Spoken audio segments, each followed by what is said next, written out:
Hare Krishna. So yesterday we stopped at test 3 of the Bhagavad Gita. So we're going to continue from where we stopped. So before we start, I want us to refresh our memory based on what we discussed yesterday. Please, can you just tell me what you remember from yesterday's lecture or class? Quickly.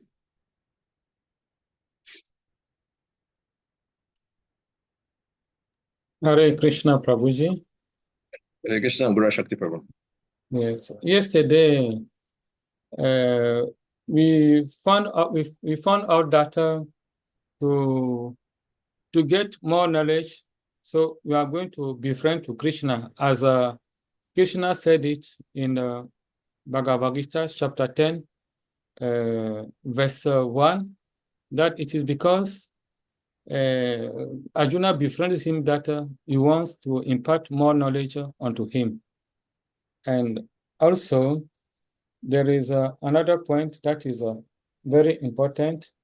It is that when we are freed from sins, then we'll be able to get more knowledge in Krishna consciousness.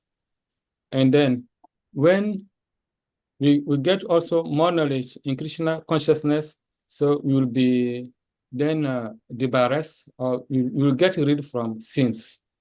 Hare Krishna. Thank you very much. Hare Krishna. Hare Krishna. Any other song? Chitamani, want to say something?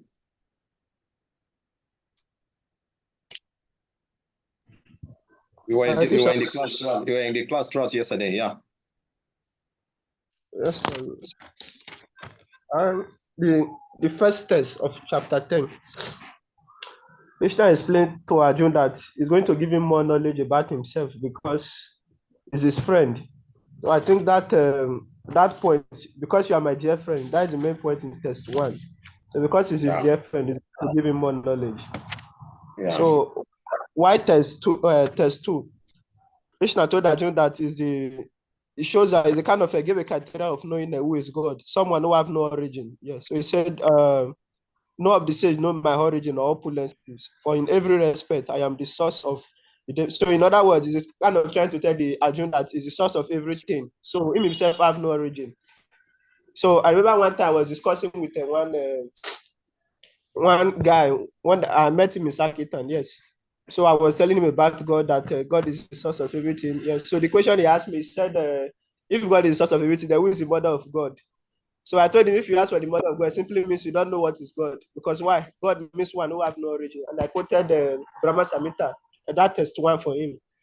Said it means God is Sakshi Ananda Vigraha, Anandi Hadi, meaning he have no origin, but he's the origin of everything.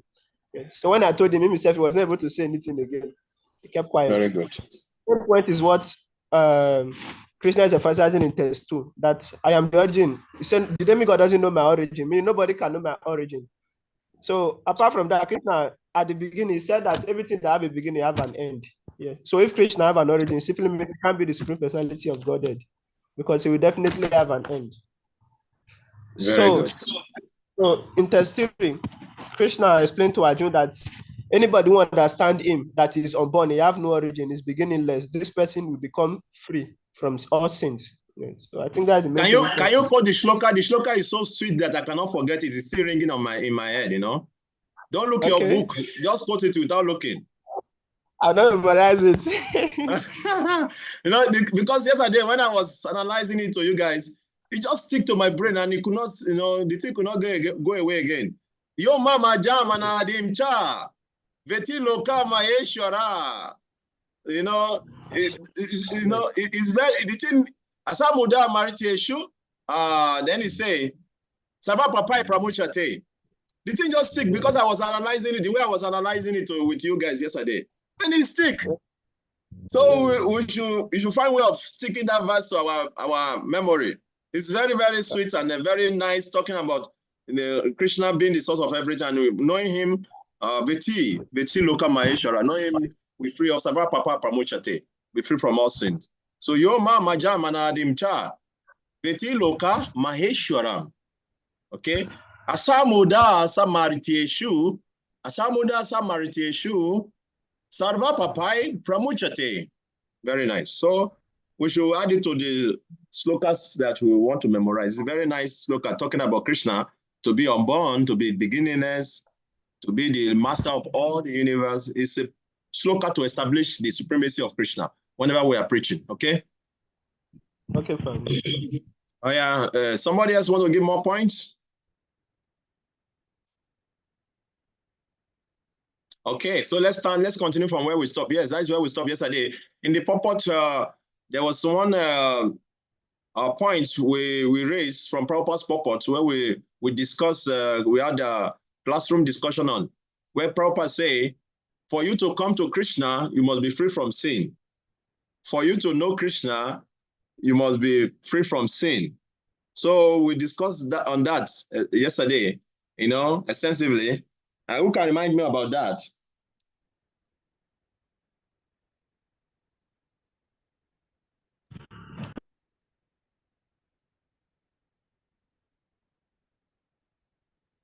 Anybody want to say something?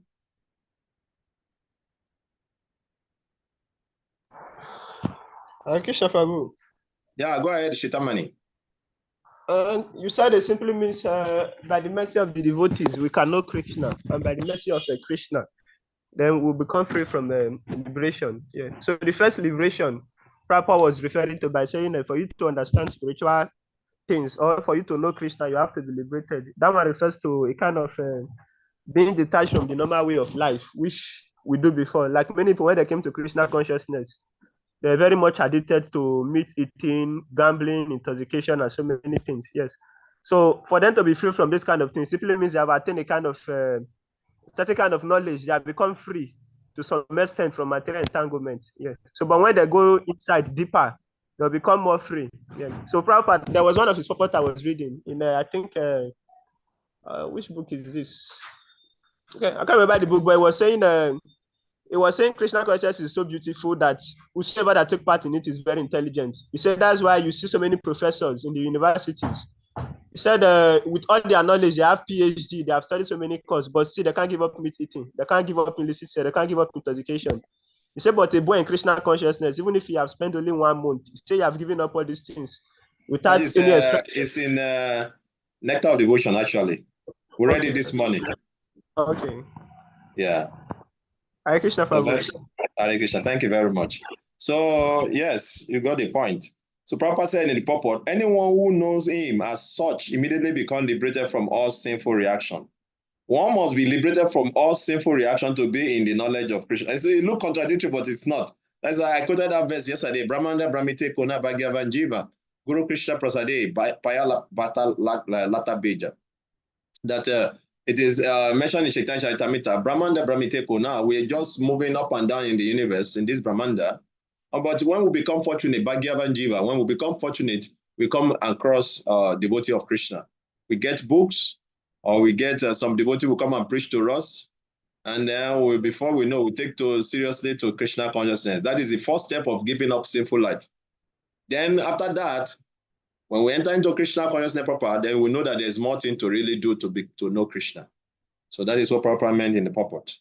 So let's go to text 4. Text 4 is very nice. Let me share it on the screen because it's talking about the qualities we need to develop. And I'm going to, we have some Srila Prabhupada quotes that we will read also from that. Let me open the verse 10:4. Okay.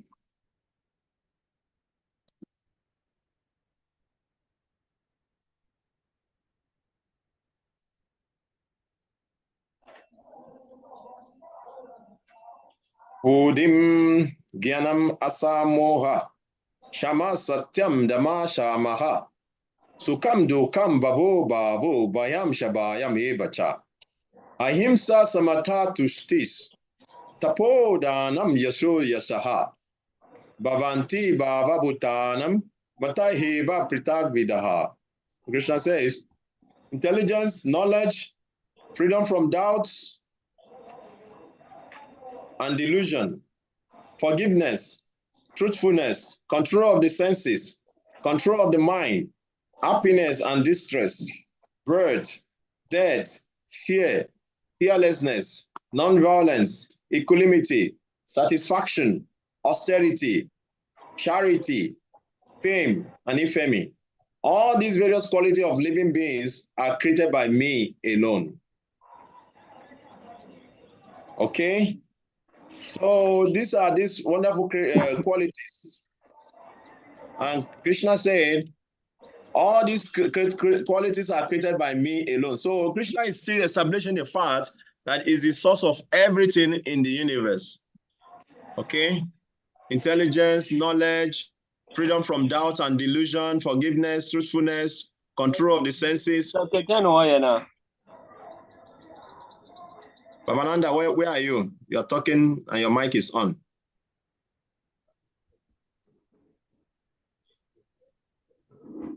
Okay, so let's go into the purport. These are very wonderful qualities. Let us dive into it, and we may discuss a little bit about it. We may waste some time here because these qualities, actually I've come to realize that there are some qualities that Krishna mentioned in Bhagavad Gita.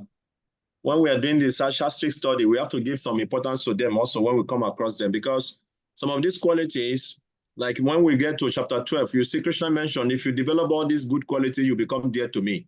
So some of them, they are quality that when we engage in devotional service, we must have. So we have to consciously think of how we can gradually cultivate these qualities.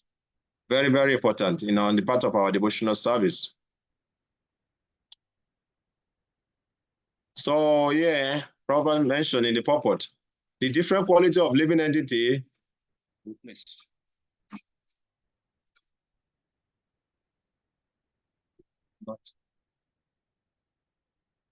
So the different quality of the living entity, be they good or bad, are all created by Krishna, and they are described here. Okay. So here, Prabhupada define all those qualities he mentioned.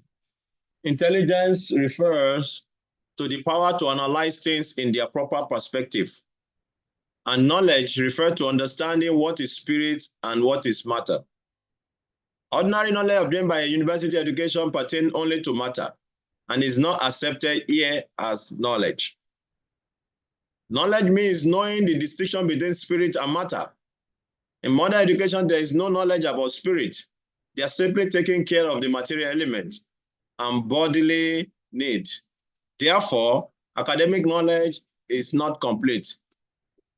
This is a very important point mentioned also in Sri Upanishad. So this material knowledge actually is referred to avidya in Upanishad. Avidya is knowledge of the matter. Yeah, because ignorance, because matter is what is bounding us to this world. Then the real knowledge is knowledge about the soul. So here Prabhupada is explaining that the knowledge Krishna is talking about is not academic knowledge, but the knowledge of spirits, the soul. Okay. There's some wonderful quality also mentioned here. Asam moha, freedom from doubt and delusion, can be achieved when one is not hesitant and when he understands the transcendental philosophy. Slowly but surely, he becomes free from bewilderment. Nothing could be accepted blindly. Sorry, nothing should be accepted blindly. Okay? Prabhupada is saying here, nothing should be what? Somebody is there behind the camera. Say accepted blindly. Very good. Nothing should be accepted blindly. So this is very important. Everything should be accepted with care and with caution. Very, very important. So Prabhupada does not encourage blind following. Like many people in the outside world, they just follow people blindly. They don't question them. They don't ask questions. No, Prabhupada does not accept that. Okay? So everything should be accepted with care and with caution. So Shama means tolerance and forgiveness should be practiced One should be tolerant and excuse the minor offenses of others. Satyam, truthfulness, means that facts should be presented as they are for the benefit of others. Facts should not be misrepresented. According to social conventions, it is said that one can speak the truth only when it is palatable to others, but that is not truthfulness. The truth should be spoken in a straightforward way so that others will understand actually what the facts are. If a man is a thief and people are warned that he is a thief, that is the truth. Although sometimes the truth is unpalatable, one should not refrain from speaking it. So truthfulness demands that the facts be represented as they are for the benefit of others. That is the definition of truth. So let's talk a little bit about all this quality we have read. So I want us to discuss at what time in your practice of devotional service have you faced challenges on some of this quality we've read so far? Tolerance, forgiveness, and illusion and doubt, having some doubt in devotional service. And yeah, let's talk about it. And truthfulness. Anybody want to say something?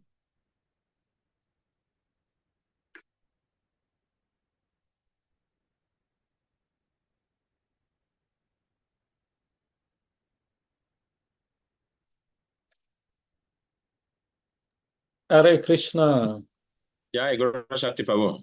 Yes, I would like to talk about truthfulness, especially because I've noticed that in outside world, people instead of telling the truth of the matter, they use some other words, and even they don't go straight to the point. That's what sometimes they call diplomacy. But from this, I can understand that a true devotee is not a diplomat. He has to tell things as they are, to expose the facts as they really are. Okay, that's what I can understand from this. Thank you very much. That's a very nice one. And actually, sometimes truthfulness can be very complicated also. Okay, I will give one example from the scripture of the story. There was one time some robbers, criminals, thieves, they were chasing one man. They want to rob him. So as they were chasing the man, so the man was trying to run for his life. So he came to one place where a saintly man was meditating there. So the saintly man saw him, and he went around the saintly man to hide somewhere. So the thieves, they came there and they asked him, where did he pass? Where did he pass? And he saw that these are thieves and they're going to harm the man. So for him as a saint, he has to tell the truth. And so he said, he's there. And they went there and they catch him and they take his money. They took his money and they kill him. So for you, is that a truth? Is it the truth, or what do you think? Is that a good truth or a bad one? Let's discuss.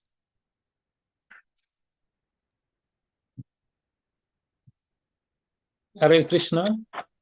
Yeah. Yes. Okay. This I cannot really call it true because it has contributed to doing wrong. That is against the scripture. Because stealing is not a good thing. But the saintly man told the truth that the man was hiding somewhere. But when the thieves went there, what they did there was against the scripture. If you can tell the truth, that will contribute to going against the scripture. I don't think it is a good thing. Hare Krishna. Thank you. Very nice one. Yeah, somebody want to say something more? Hare Krishna Prabhu. Yeah, Chitamani. The fact that the man didn't know what happened at the beginning, you just say, take direction, look at the man, then go and do anything with him. So it simply means he's a liar. Yes. As even you know what happened at the beginning. Maybe he knew that, okay, these ones are thieves, they wanted to kill him. Or maybe the man did something. No, he knows. He can see the sign that they are thieves. He can see it. Then he lied. It's not truth.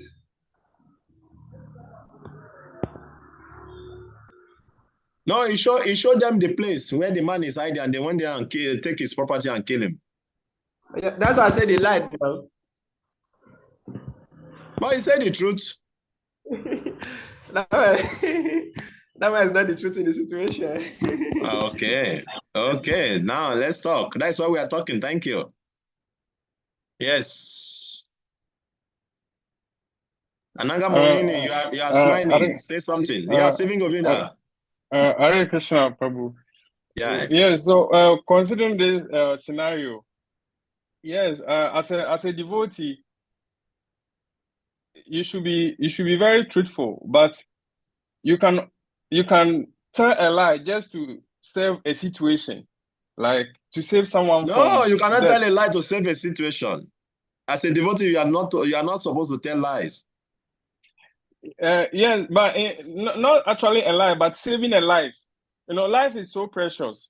So if you have to tell a lie to save a life, for me, it's encouraged.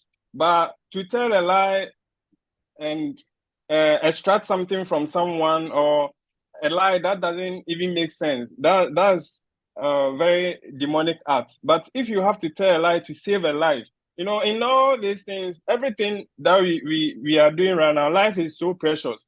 So if you are telling a lie to save a life, then there should be it's understandable.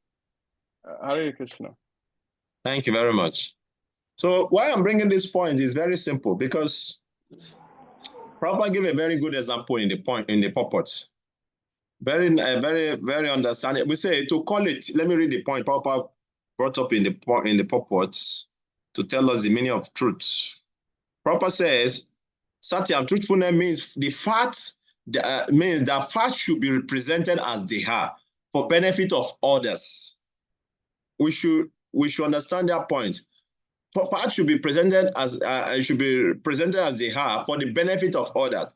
Facts should not be misrepresented. Okay, according to some social conventions, it is said that one can speak the truth only when it is palatable to others. But that is not truthfulness. The truth should be spoken in a straightforward way so that others will understand actually what the facts are. If a man is a thief and people are warned that he is a thief, that is true. Although sometimes the truth is unpalatable, one should not refrain from speaking the truth. Truthfulness demands that facts be presented as they are for the benefit of others. That is the definition of truth. So the points we have to understand here that truthfulness means the fact has to be presented for the benefit of others. Okay? So for that friendly person who he knows that these people, they are criminal, they are gundas, they are going to kill that guy. If you tell them, oh, he went the other way, and in that way, say that man, I think that is at that time, that is truth, because he saved a soul. But if he's trying to maintain his saintliness and say, oh, I don't want to tell lie, oh, he's there, and they go there and kill, he will be responsible for that killing. Okay, so that is why the same thing also, we read the scriptures, but we have to be very, very intelligent for the application. That is why we are using these different examples, so that sometimes when we hear the scripture, some people, they cannot think out of the box. They say, oh, if it's not like this, then it cannot be like that. No, that is why we are giving different examples so that we can understand that what is the essence of what is being said in the scripture. The essence is the truth has to be spoken, but the truth has to be for the benefit of others. It has to be benefit of others, not just for our own benefit or our own comfort. Okay, and then another point Prabhupada mentioned in that purport is tolerance and forgiveness should be practiced. One should not tolerate and excuse, one should tolerate and excuse the minor offenses of others. Okay? At what point in your life have you practiced tolerance and you know, I want you to give some example. Forgiveness. What have you done? What's it? You know, I want us to share experience where we have to tolerate other devotees and forgive. If you have anyone, you can share.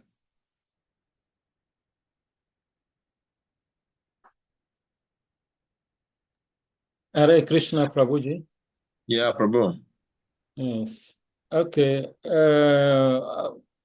In my case, I've found that there is some point that it is very difficult to tolerate. I can give an example. For some faults, you tolerate. A person misbehaves towards you. I can even go deeper in the family. Maybe the wife is unfaithful. Okay, you have noticed it.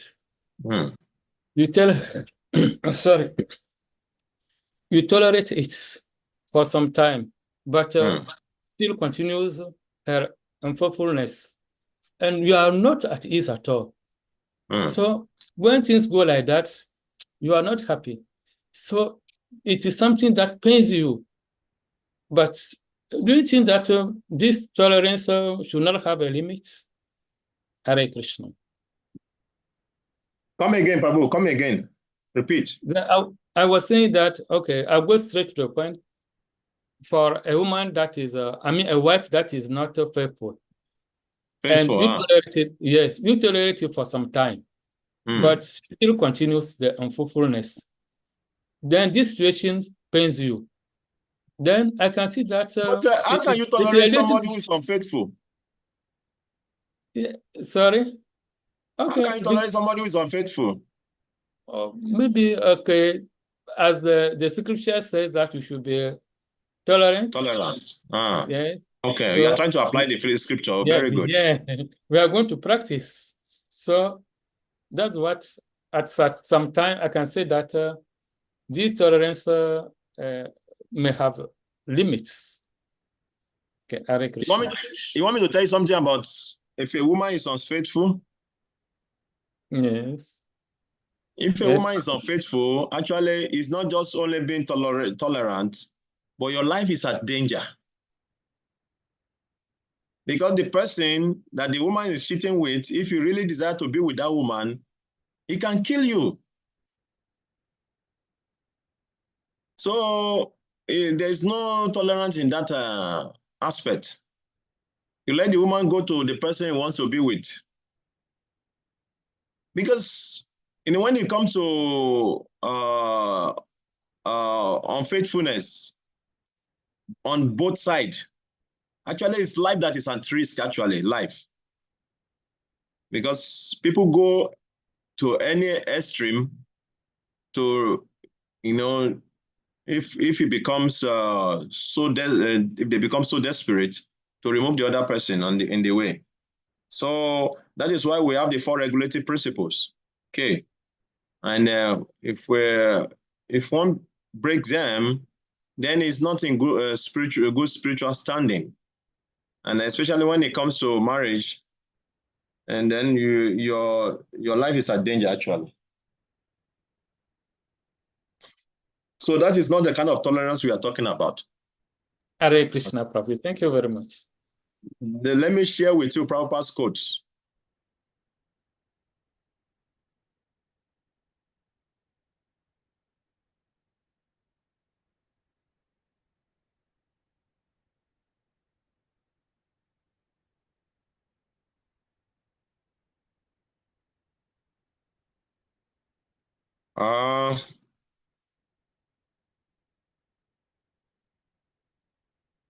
We want to read Gora Shakti Prabhu, read this Prabhupada quote about tolerance.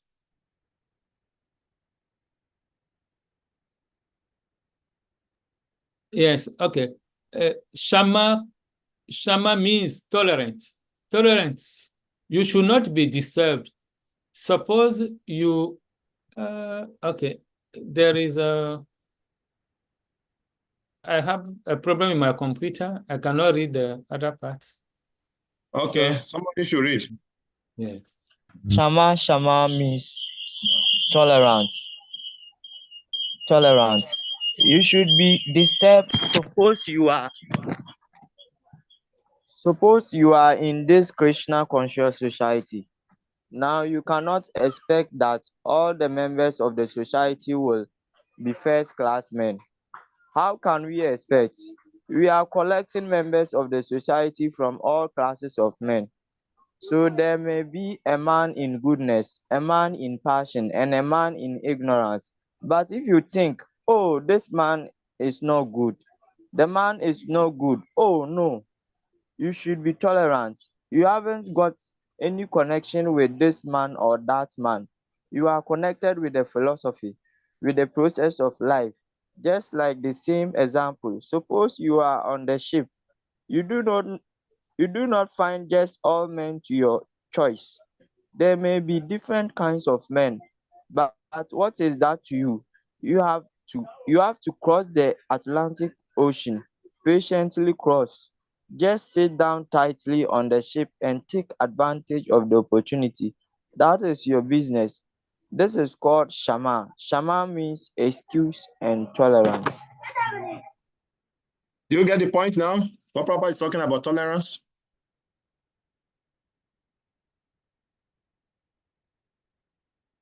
Okay. Yes. You understand? Okay. Yes. Tolerance means we have to tolerate other devotees' faults. Okay. Because Prabhupada mentioned in the purport and that quote, we are getting people from the street. We are not bringing pure devotees to the movement. It's not that we are recruiting pure devotees. No. We are getting different kind of caliber of people. Some of them, they have their their previous impressions following them to the movement, and they behave in that way. So you just have to tolerate them. Sometimes they behave in a way that you are not happy with. You tolerate. So everybody have to tolerate each other. You cannot say, I cannot tolerate you. You should just tolerate me. It doesn't work like that. So it means that we have to tolerate each other. That is the only way we can make advancement in spiritual life. Any question regarding that? Then we can continue. So let's read Prabhupada's quote on truthfulness again. Somebody want to say something? Yes, Prabhu. Yeah. It's a question actually. Yeah, ask. Okay, so in the, I think, second line of the first paragraph, Prabhupada said that be they good or bad are all created by Krishna. Yeah. So my question is, if Krishna is the one who created both bad and good, then what is wrong if we should exhibit if we should do bad things because he's the one who created it? Yeah. What is wrong by we manifesting what he has created? Yes. That is a very good question. Why is it wrong if we behave bad? Yes, if we do bad.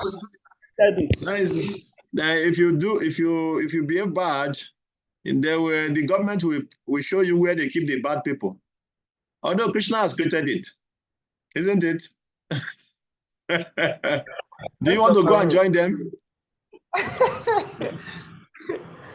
That is why when the government, they are creating, they're building the society, they always create a special place, a separate place for those who are not behaving properly.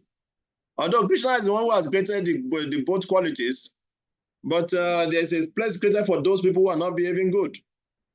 So if you are not behaving good, you go to the court and tell the lawyer, the magistrate.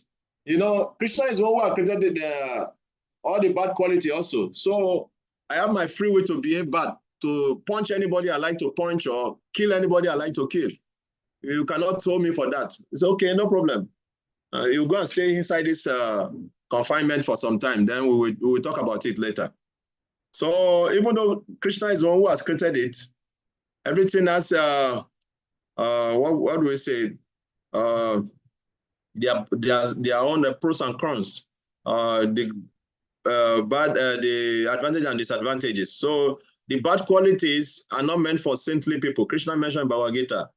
Okay, for saintly people, they are supposed to develop the good qualities. If you read Bhagavad Gita, Krishna mentioned very clearly there. And Krishna specifically mentioned when we come to chapter 12, you will see those qualities that Krishna has mentioned there very clearly, that if you can develop these good qualities, you'll be very, very dear to me. So Krishna, even though he has created everything, he's the one who has created light and darkness also. Okay? So everything has its own purpose in the universe. But for those who really want to be in the mode of goodness, they have to cultivate the good habit. Okay? Okay, So thank you. Let's read about Satyam. You can read this Shitamani, then we'll continue the purport. Satyam. Satyam means you should speak the actual truth. You should not flatter. You should not flatter for sense gratification. Yes. That is the meaning of Satyam by Prabhupada quotes. We should not flatter people because of our sense gratification. Okay, let's continue the purport. I want somebody to continue the reading from controlling the sense of the senses.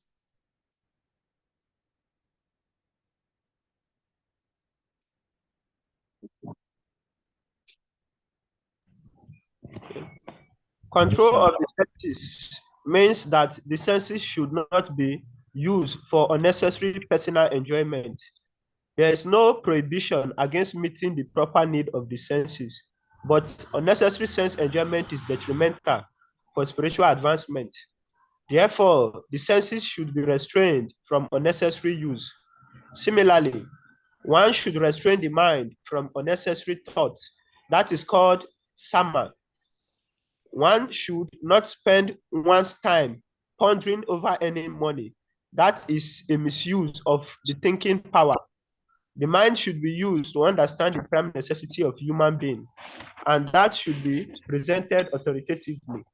The power of thought should be developed in association with persons who are authorities in the scriptures, saintly persons and spiritual masters, and those whose thinking is highly developed. Sukham, pleasure or happiness should always be in that which is favorable for the cultivation of the spiritual knowledge of Krishna consciousness. And similarly, that which is painful or which causes distress is that which is unfavorable for the cultivation of Krishna consciousness. Anything favorable for the development of Krishna consciousness should be accepted. Anything unfavorable should be rejected. Bhava, birth, should be understood to refer to the body. As far as the soul is concerned, there is neither birth nor death. That we have discussed in the beginning of Bhagavad Gita. Birth and death apply to one's embodiment in the material world. Fear is due to worrying about the future. A person in Krishna consciousness has no fear because by his activities, he is sure to go back to the spiritual sky. Back home, back to Godhead. Therefore, his future is very bright. Others, however, do not know what their future holds. You have no knowledge of what the next life holds. So, they are therefore in constant anxiety. If we want to get free from anxiety, then the best course is to understand Krishna and be situated always in Krishna consciousness. In that way, we will be free from all fear. In the Srimad Bhagavatam, 11th canto, 2nd chapter, verse 37, it is stated, Bayam Dvite Yabi Na Vishyataha Shyat. Fear is caused by our absorption in the illusory energy. But those who are free from the illusory energy, those who are confident that they are not the material body, that they are spiritual parts of the Supreme Personality of Godhead, and who are therefore engaged in the transcendental service of the Supreme Godhead, have nothing to fear. Their future is very bright. This is a condition of persons who are not in Krishna consciousness. Abhaya and fearlessness is possible only for one in Krishna consciousness. Ahimsa, non-violence, means that one should not do anything which will put others into miseries or confusion. Material activities that are promised by so many politicians, sociologists, philanthropists, etc., do not produce very good results because the politicians and philanthropists have no transcendental vision. They do not know what is actually beneficial for human society. Ahimsa means that people should be trained in such a way that the full utilization of the human body can be achieved. The human body is meant for spiritual realization. So, any movement or any commission which do not further that end commit violence on the human body. That which furthers the future spiritual happiness of the people in general is called non-violence. Samatha, equanimity, refers to freedom from attachment and aversion. To be very much attached or to be very much detached is not the best. This material world should be accepted without attachment or aversion. That which is favorable for prosecuting Krishna consciousness should be accepted. That which is unfavorable should be rejected. That is called samatha, equanimity.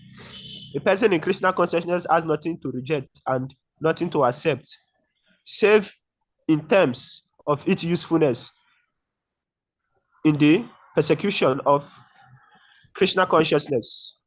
Tushti, satisfaction, means that one should not be eager to gather more and more material goods by unnecessary activity. One should be satisfied with whatever is obtained by the grace of the Supreme Lord. That is called satisfaction. Tupas means austerity, or tapas means austerity or penance. There are many rules and regulations in the Vedas which apply here, like rising early in the morning and taking a bath. Sometimes it is very troublesome to rise early in the morning, but whenever voluntary trouble one may suffer in this way is called penance. Similarly, there are prescriptions for fasting on certain days of the month. One may not be inclined to practice such fasting, but because of his determination to make advancement in the science of Krishna consciousness, he should accept such bodily troubles when they are recommended. However, one should not fast unnecessarily or against Vedic injunctions. One should not fast for some political purpose. That is described in Bhagavad Gita as fasting in ignorance. And anything done in ignorance or passion does not lead to spiritual advancement. Everything done in the mood of goodness does advance one. However, and fasting done in terms of Vedic injunction enriches one in spiritual knowledge. As far as charity is concerned, one should give 50% of his earning to some good cause. And what is a good cause? It is that which is conducted in terms of Krishna consciousness. That is not only a good cause, but the best cause, because Krishna is good. His cause is also good. Thus, charity should be given to a person who is engaged in Krishna consciousness. According to the Vedic literature, it is enjoined that charity should be given to the Brahmanas. This practice is itself followed, although not very nicely in terms of the Vedic injunctions, but still, the injunction is that charity should be given to the Brahmana. Why? Because they are engaged in higher cultivation of spiritual knowledge. A Brahmana is supposed to devote his whole life to understanding Brahma. Brahma Janati Brahmanaha. Okay. One who knows Brahman is called a Brahmana. Thus, charity is offered to the Brahmanas because they are always engaged in higher spiritual service and have no time to earn their livelihood. In the Vedic literature, charity is also to be awarded to one in the pronounced order of life, the Sayansi. The sannyasi beg from door to door, not for money, but for missionary purposes. The system is that they go from door to door to awaken the householder from the slumber of ignorance, because the householders are engaged in family affairs and have forgotten their actual purpose in life. Awakening their Krishna consciousness, it is the business of the sannyasi to go as beggars to the householders and encourage them to be Krishna conscious. As it is said in the Vedas, one should awake and achieve what is due in the human form of life.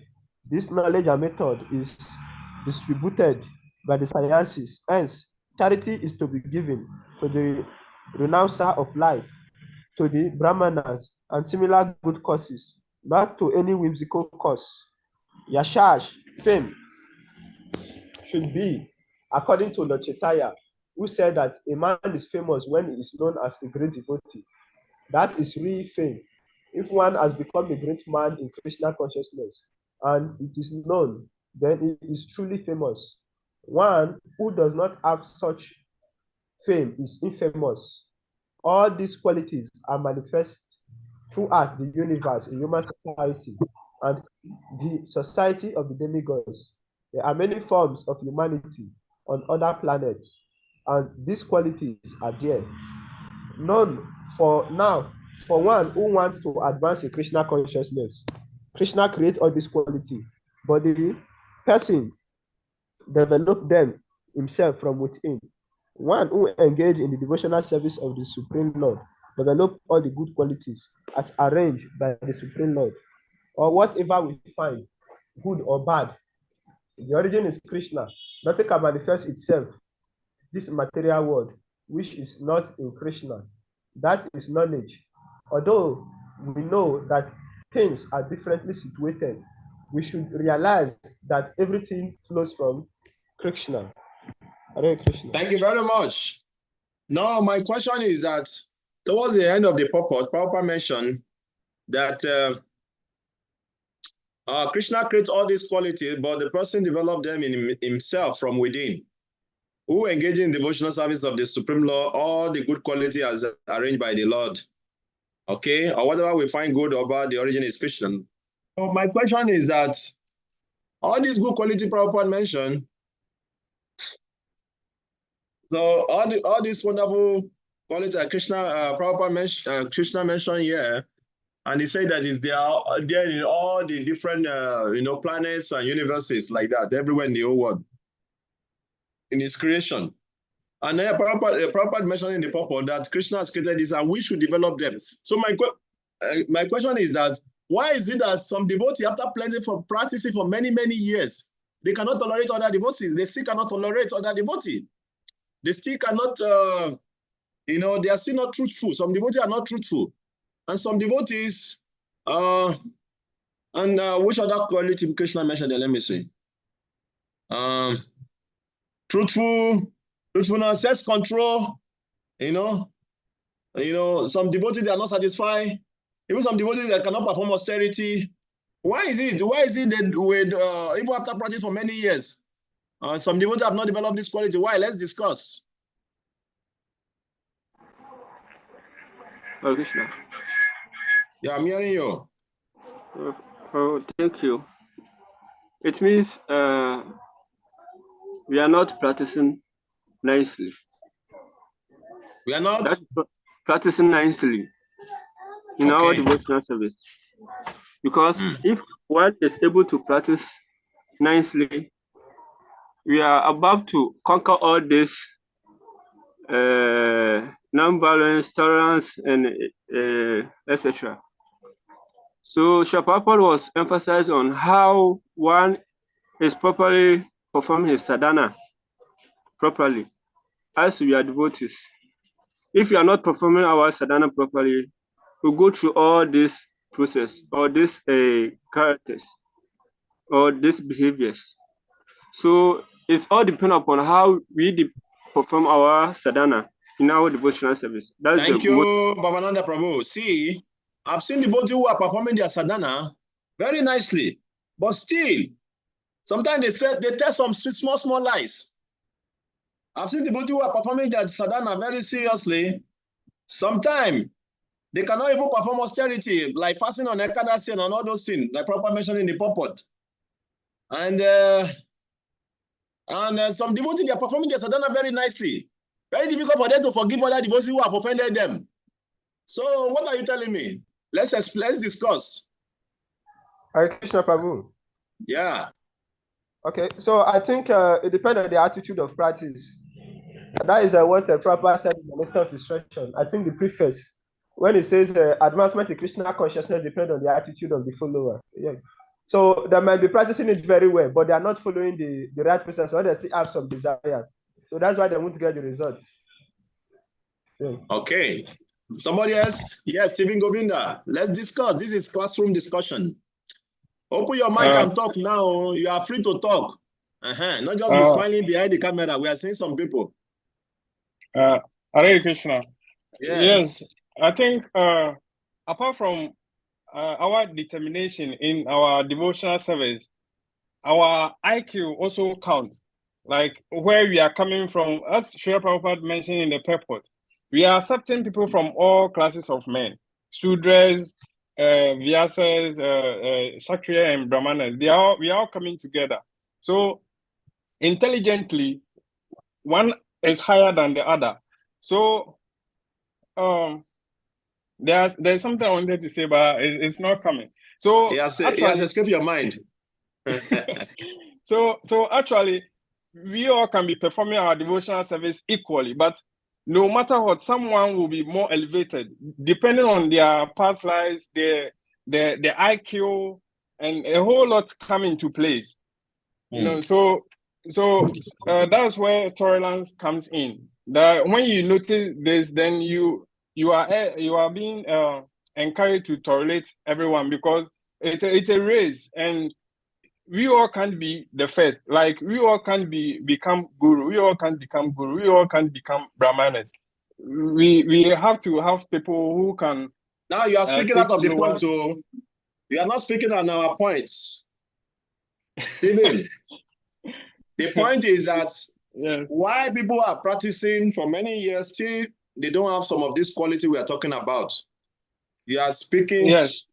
You are not speaking at point. You are talking something else. I'm going off the track. Yeah. So as I said, we all can't be the same. We all can't be the same because we are all coming from different backgrounds. We all have different level of IQ, different level of consciousness. So I think that contributes to why some people, after practicing for so many years, they still don't have certain qualities of a first-class man. Hare Krishna. Papananda, let me hear from you. Hare Krishna.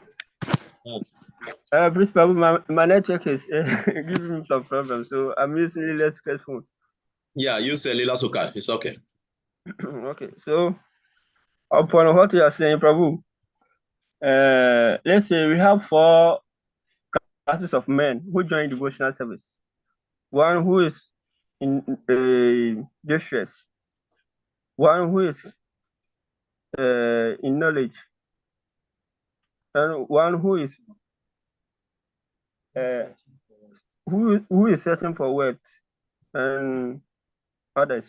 So if one join devotional service with these 4 classes of activities, it's dependent upon how one consciousness is. But while one is performing his sadhana perfectly, it's dependent how the consciousness he brought to devotional service also counts. Also. Thank you very much. You are not answering my question. Thank you for trying to answer my question, Babananda. My question is, why is it that the body is practicing for many years, still very difficult for them to practice some of this quality Krishna mentioned here? I want a straightforward answer. Guru Shakti Prabhu. Hey, Ananga Mohan. Ananga Mohini, please go on. Go ahead. There's something a Gurudev always say, Bhakti Damodara Swami. He said, when one is chanting, one of the ceremony, Krishna consciousness is chanting. When one is chanting nicely, you will see the effect by the character the person will start exhibiting based on when the person previously came into the consciousness. But when one is not chanting, but just holding the japa, you will notice because no change will happen in that person's life. So practicing also means if you are determined, you're purpose driven, we already know the goal of life or the goal in Krishna's consciousness is to get Krishna Prem.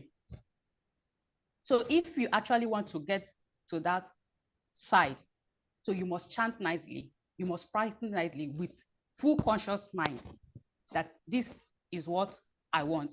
So by that, you know the quality of Krishna is to have all these nice qualities. So you make effort to start living them by chanting nicely with full consciousness, chanting to understand that, to get the benefit of your chanting. But if you don't have this mind and you just focus on, you're still in the consciousness, but your mind is in the material things, those things that you left behind, there won't be any change. No matter how long you've stayed in the movement and chanting and practicing nicely every other thing, but the consciousness, the mindset that you have not changed from your previous. So there won't be any change in that aspect. Thank you very much. I really appreciate for your contribution. Guru Shakti Prabhu, please go ahead. Hare Krishna Prabhuji. Okay. Yeah. Yes. The point I would like to make is that, okay, when you are in Krishna consciousness, you just practice, or you give the impression that you are practicing. I mean that there are pretenders. They join Krishna consciousness for other motives. So sometimes we see them as devotees, but they are not really devotees. They are coming for other things. So then they will never change. They will never change. Okay. Also, we have read in this purpose some very important points that if it is possible, I would like that we read it again. Which one? Yes, in this, but that we will know how to think, that we have to control our thoughts. That also will help us. So it is a point that is very interesting for me. Hare Krishna, Prabhuji. Thank you. Pavananda, you want to say something different or still want to say the same thing before? Then we can move on. Hare Krishna. Yeah. Yeah, so Shapapa said we should practice what we taught or what we teach. So the practical aspect, if you are practicing the practical aspects, not the theory aspect, we hear the theory and we're supposed to practice the practical aspect. If you are not practicing the practical aspect, also makes some different problems. Like our advancement became very difficult. We are hearing the philosophy, but we are not the practical aspect. We are not practicing. Also cause all these things. Hare Krishna. Thank you. You all try, but the answer is inside the purport we just read. Okay. Thank you very much for trying. But Prabhupada mentioned in the purport very clearly, he said, I will read, Krishna creates all these qualities, but the person developed them himself from within. Krishna creates, if you read, he said Krishna has created all these qualities, but we have to develop them. Do you know the meaning of develop? Let's go and check the meaning of the develop. Sometime, let's check the English, the meaning of develop. Okay. Somebody have seen the meaning of develop. You want to read to us?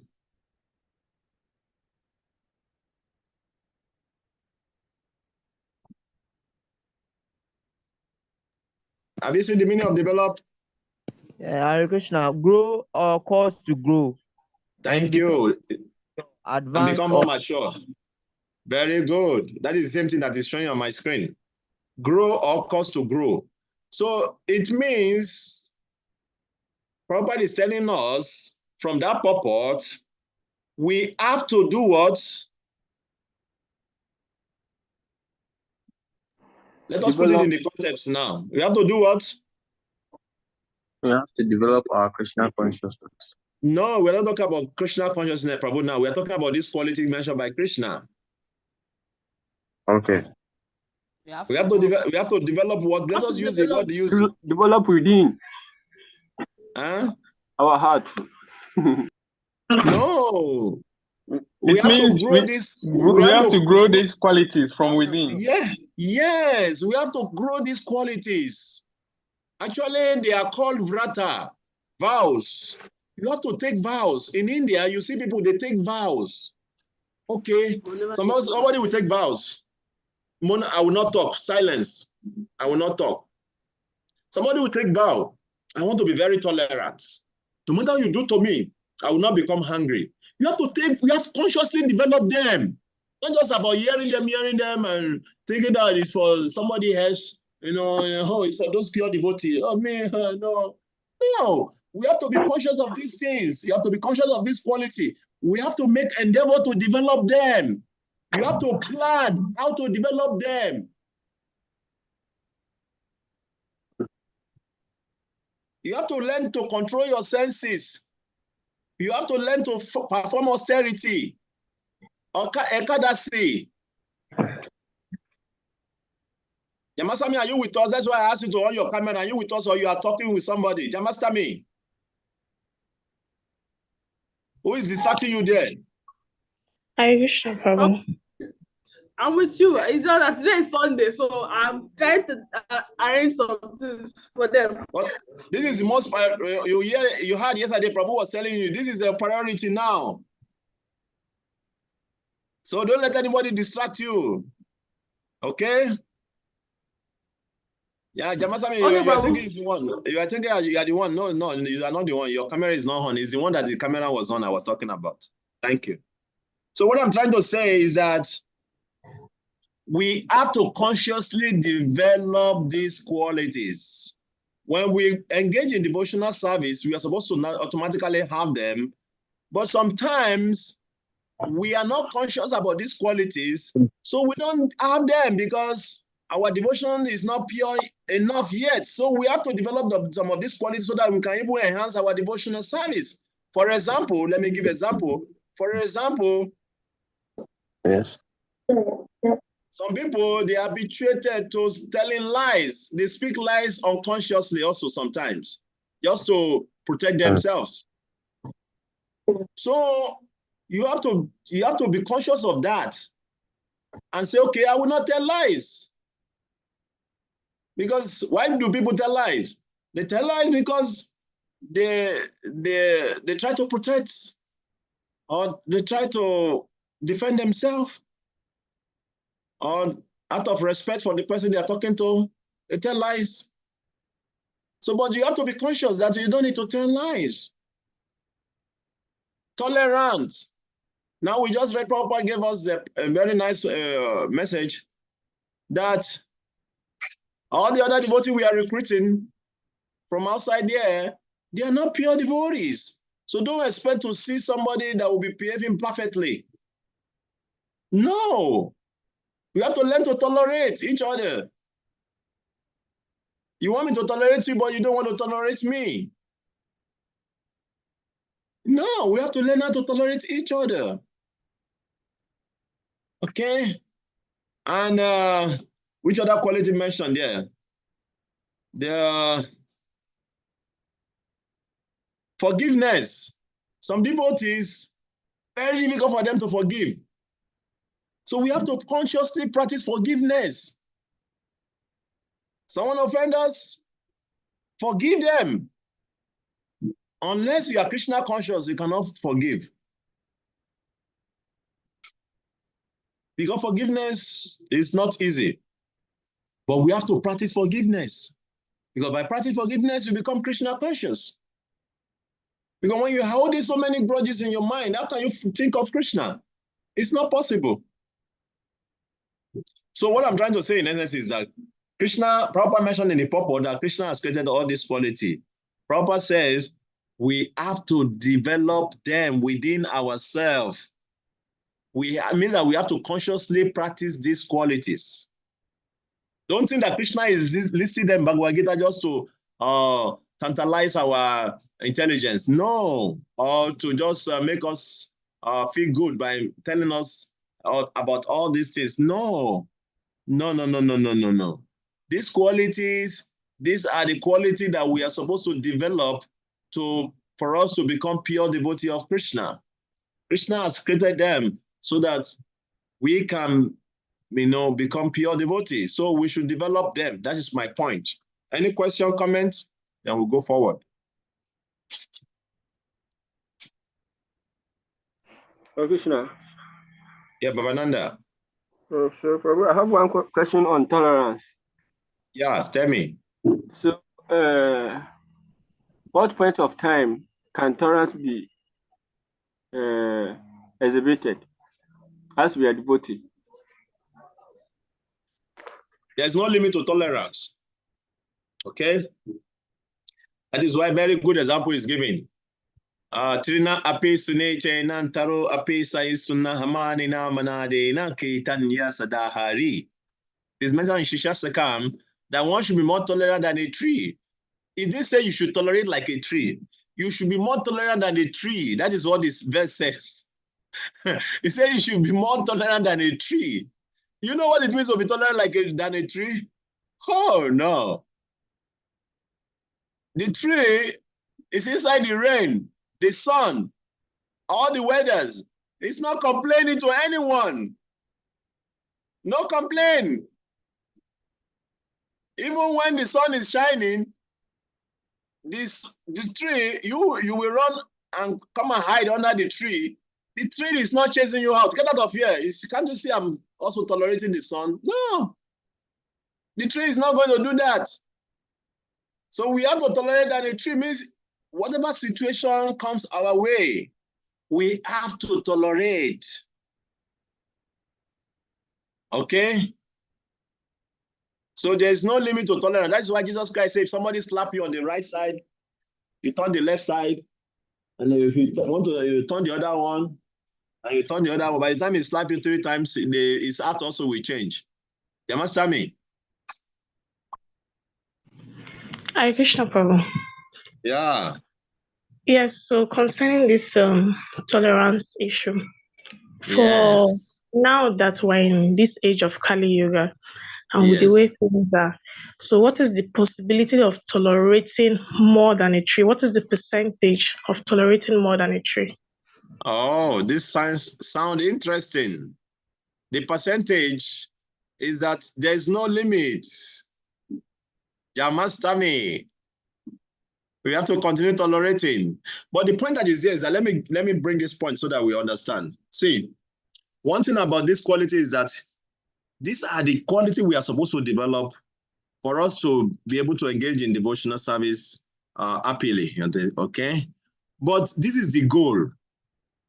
Like, let me give you another example Prabhupada mentioned in the purport. If you go into the purport, you see Prabhupada say, anyone that is working, they should give 50% of their earnings to some good cause. 50% Prabhupada is saying. So that is the goal. We know that many devotees who are working now, they cannot give 50%. We know that. They cannot give. You tell them to give 10%, Sam. Very difficult for them.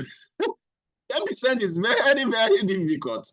You know, although in the church people are doing that, but when you tell devotee, their consciousness is completely different. Sometimes I want to do some research to know how the devotees are thinking. I want to do some research because I've seen everywhere in the world it's the same thing. See, devotees, they are thinking.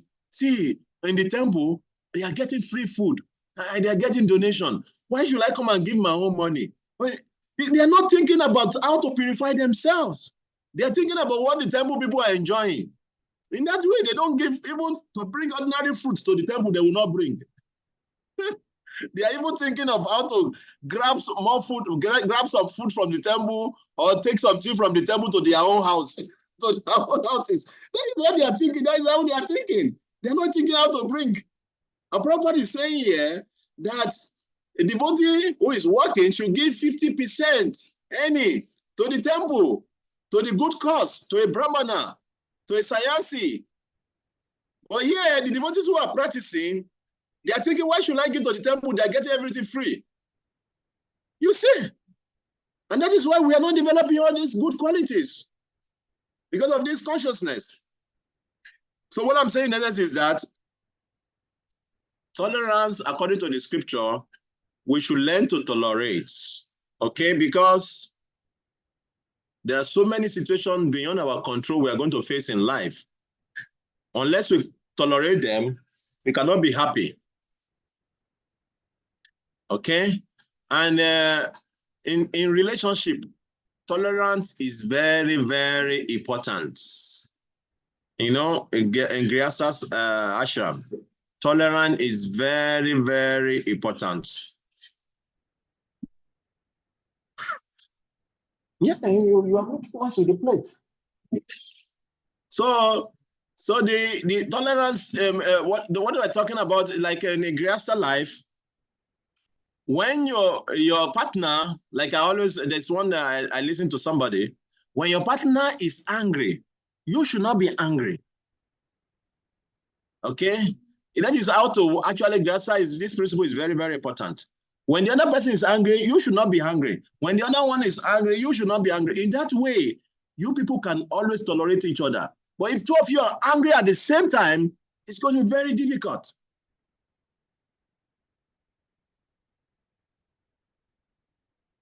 Okay? So when we talk about tolerance, let me now bring it down to our level. Okay, I know that is what we are all expecting. Let me bring it down to our level. Okay, because we are thinking this one is too high. Let me bring it down to our level. Okay. Okay, there's another story by Narada Muni.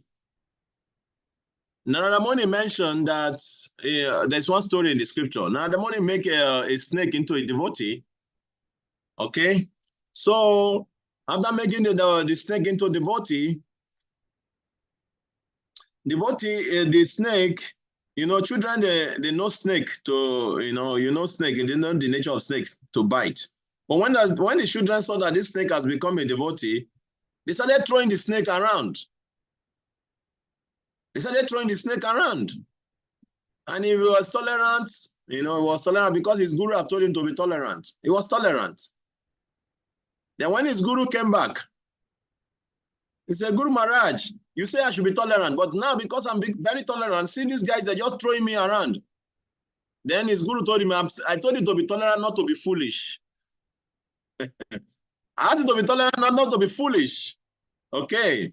So when they come around, they want to pick you, you raise your hood, but don't bite. You raise your hood, but don't bite. Okay. So that is, so we have to, whatever we are saying, we have to apply our intelligence actually. We have to be tolerant. That is the goal. The goal is to be completely tolerant without reacting to situations. That is the only way we can become pure devotee of Krishna. But because of our conditioning nature now, there is a limit to how much we can tolerate. So we have to use our intelligence to analyze that. Okay? Hare Krishna. Lila Sukha. Prabhu, Hare Krishna, I want to ask a question. Yeah. Let's use, for instance, if you are the temple president and one devotee is misbehaving, he's not following the principles, will you tolerate that the devotee? Yeah, you will tolerate him by kicking him out. That one is not tolerating. You say you are kicking him out. And that is tolerance. Because he's misbehaving. You just mentioned it. You say the devotee is misbehaving, means that he cannot stay in that environment. So you are going to tolerate him by telling Prabhuji, Hare Krishna, Prabhuji, because you are misbehaving. So we want, you know, so that we can protect your spiritual life. If you continue to stay here, you are going to destroy your spiritual life. Please, you know, you can give him warning. You can give him first time warning. You can tell him, you can preach to him. You can encourage him. But if he keep on misbehaving, it's not changing. It means that he's not fit to stay in that environment. So you will help him by telling him to relocate. That is how to tolerate him. So, you won't Is that? You will not chastise the person. That's what I said. No, you can advise the person. You don't need to chastise. You can encourage him. You can advise him. You can tell him to improve. You know, there's what we call empathic communication.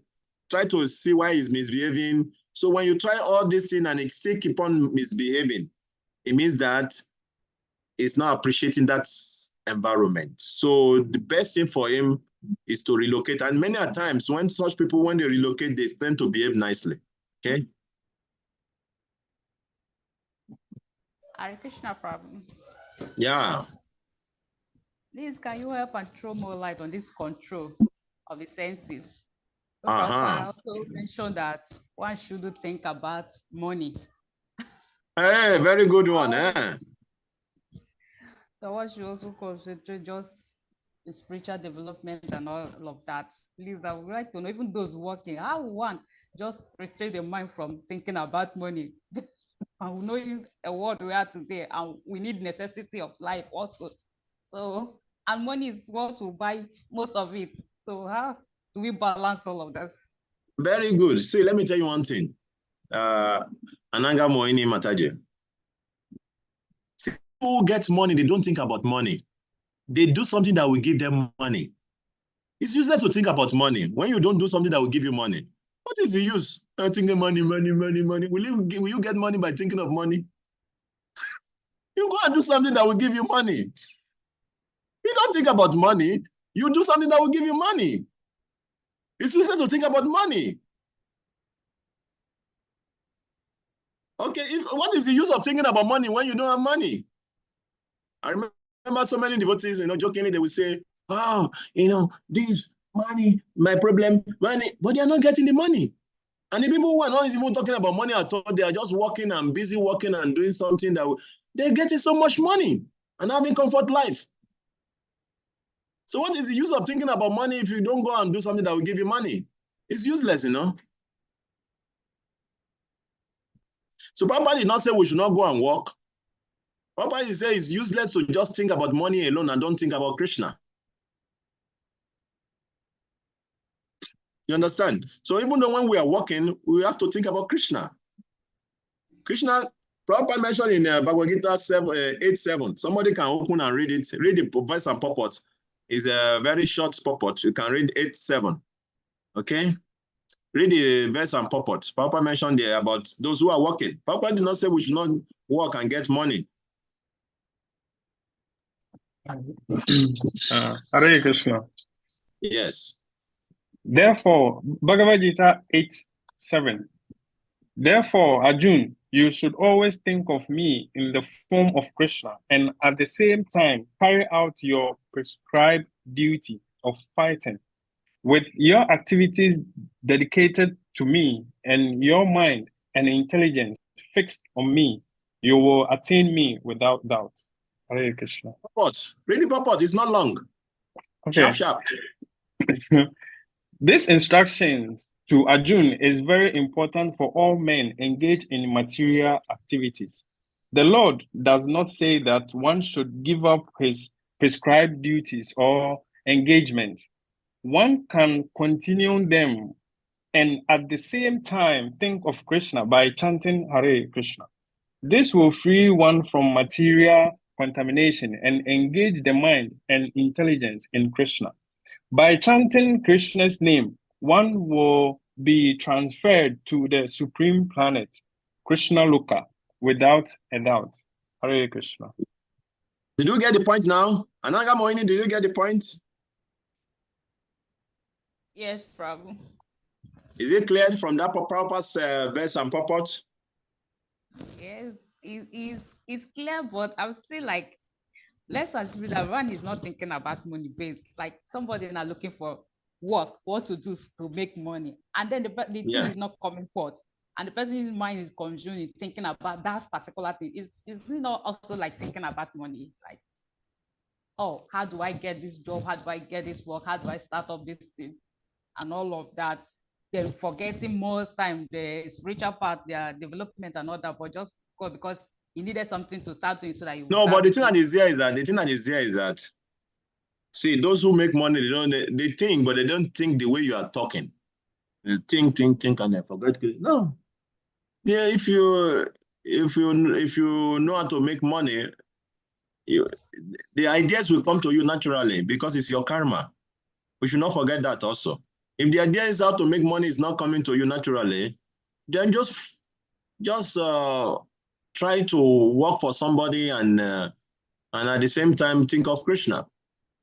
And don't break your head too much, because see, whatever we are going to use to maintain our body for the rest of the life we are living now, it will come automatically as the karma will unfold naturally.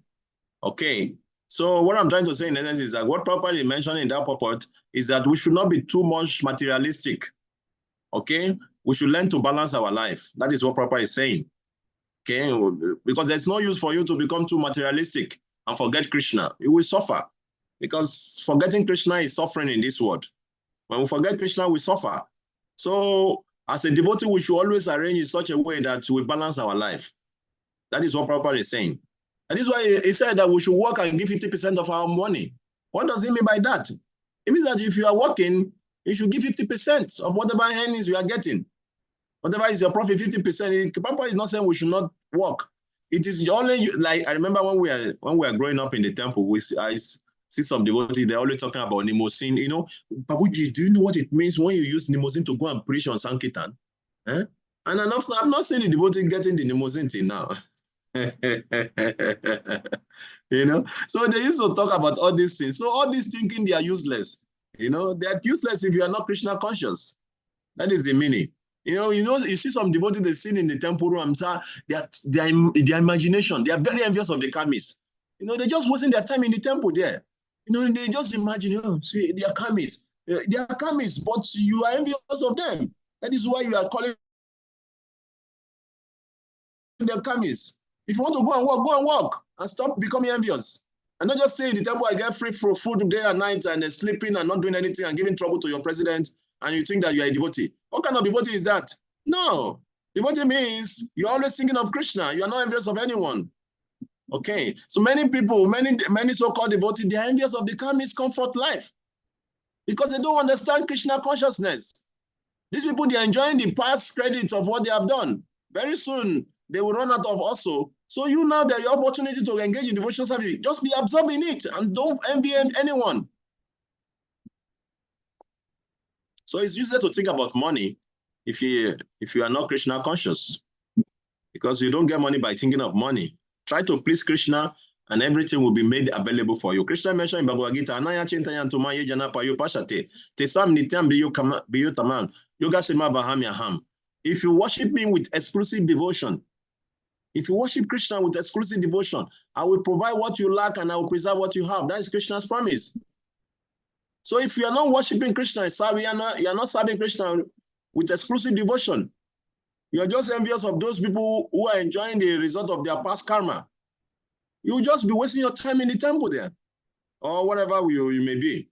So best we focus on trying to please Krishna, because by pleasing Krishna, we get everything. Whether we have desire, we don't have desire. Just by pleasing Krishna, we get all our desire fulfilled. Akama samo kama ba, moksha kama udaradi, tivrena bhakti yogena yajetam purusham param, mentioned in Srimad Bhagavatam. Okay, whether you have desire, whether you have no desire, worship Krishna with all seriousness. Tivrena, worship Krishna with all seriousness, and you get your desire fulfilled. But the problem is that we are not serious and we want everything. That is the problem. We are not serious, but we want everything. That is the problem. We're always finding fault in others, criticizing others, but we want everything very cheaply. That is the major problem.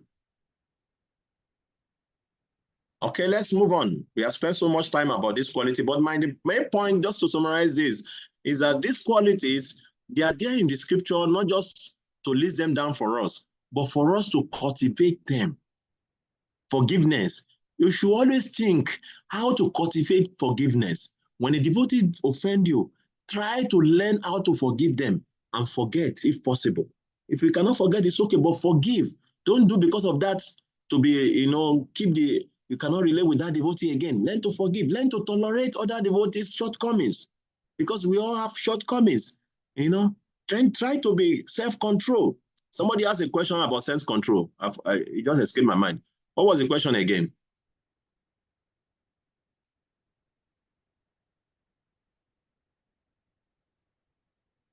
Somebody mentioned about sense control.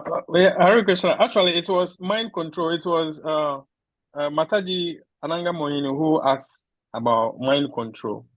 Okay. I think. Yeah. Okay, so it's okay.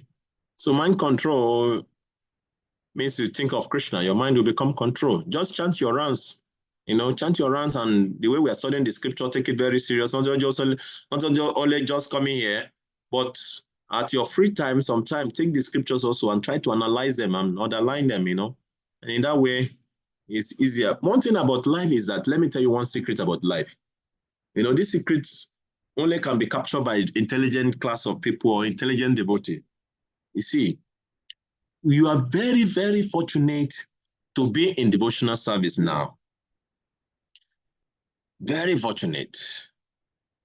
You cannot get anything better than this opportunity. Don't think, never in your life you think, because you are in devotional service, that is why you are not enjoying material life. You are stupid. You are foolish to think like that. Because by coming to devotional service, Krishna is even protecting you from some of the reaction of your karma you are supposed to be suffering.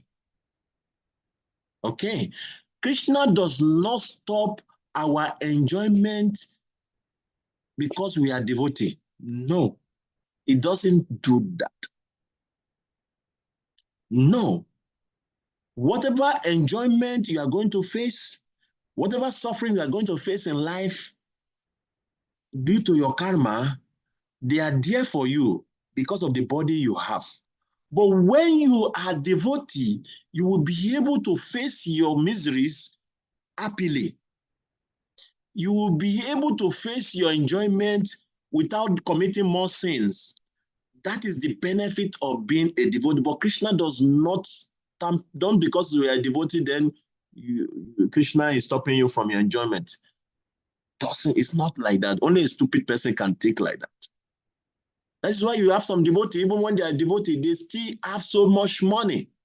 But such devotee, they cannot engage in sinful life. So that is kind of devotee we want to be.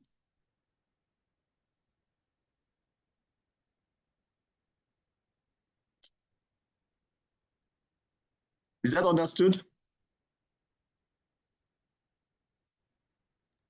Yes, Prabhu. Okay, so let's go to the next verse. Okay.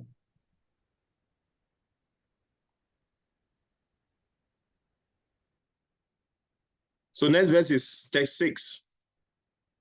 So Krishna is saying in text 6, Marshaya Sapta Purve Shatwa Aro Manavastata Madbhava Manasamjata Yesham Lokam Imam Prajaha.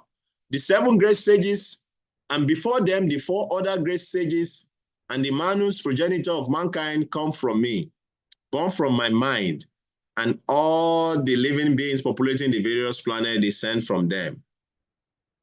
Who is Krishna referring to in this verse?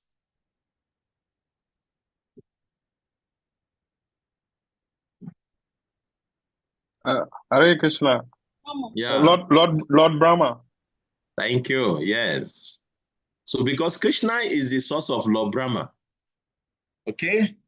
So Krishna already mentioned that, yes, I'm the source of everything. I'm unborn. I'm the master of all the planets. But through my Shaktiavesh avatar in form of Lord Brahma, I still populate the universe. The 7 great sages are the, and before them, the 4 Kumaras, who refuse to marry, and the Manus, progenitor of mankind, come from my mind, born from my mind. Okay. So, okay, please, somebody want to read? It's a short purport, then we'll go to 7. Then tomorrow, next week, we start from 8. We're going to study the Chatusloka together next weekend. So let us go through this purport. The Lord is giving a geological synopsis of the universal population. Brahma is the original creature born out of the energy of the Supreme Lord, who is known as Hiranyagarbha, and from Brahma all the 7 great sages, and before them 4 other great sages named Sanaka, Sananda, Sanatana, and Sanat Kumar, and the 14 Manus are manifested. All these 24 great sages are known as the patriarchs of the living entities all over the universe.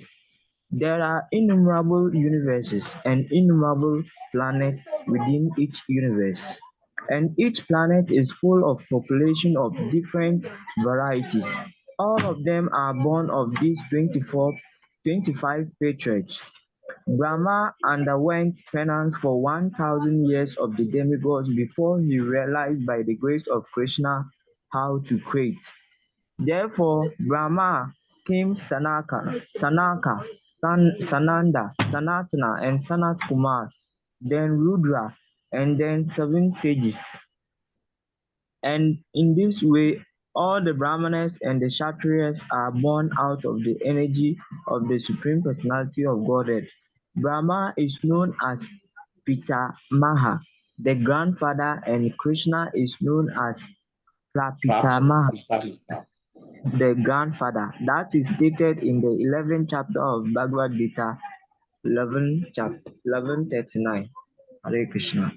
Thank you. So, you see, this about creation, like that is one thing about the Vedas, or the scripture we use. You know, everything is clearly explained.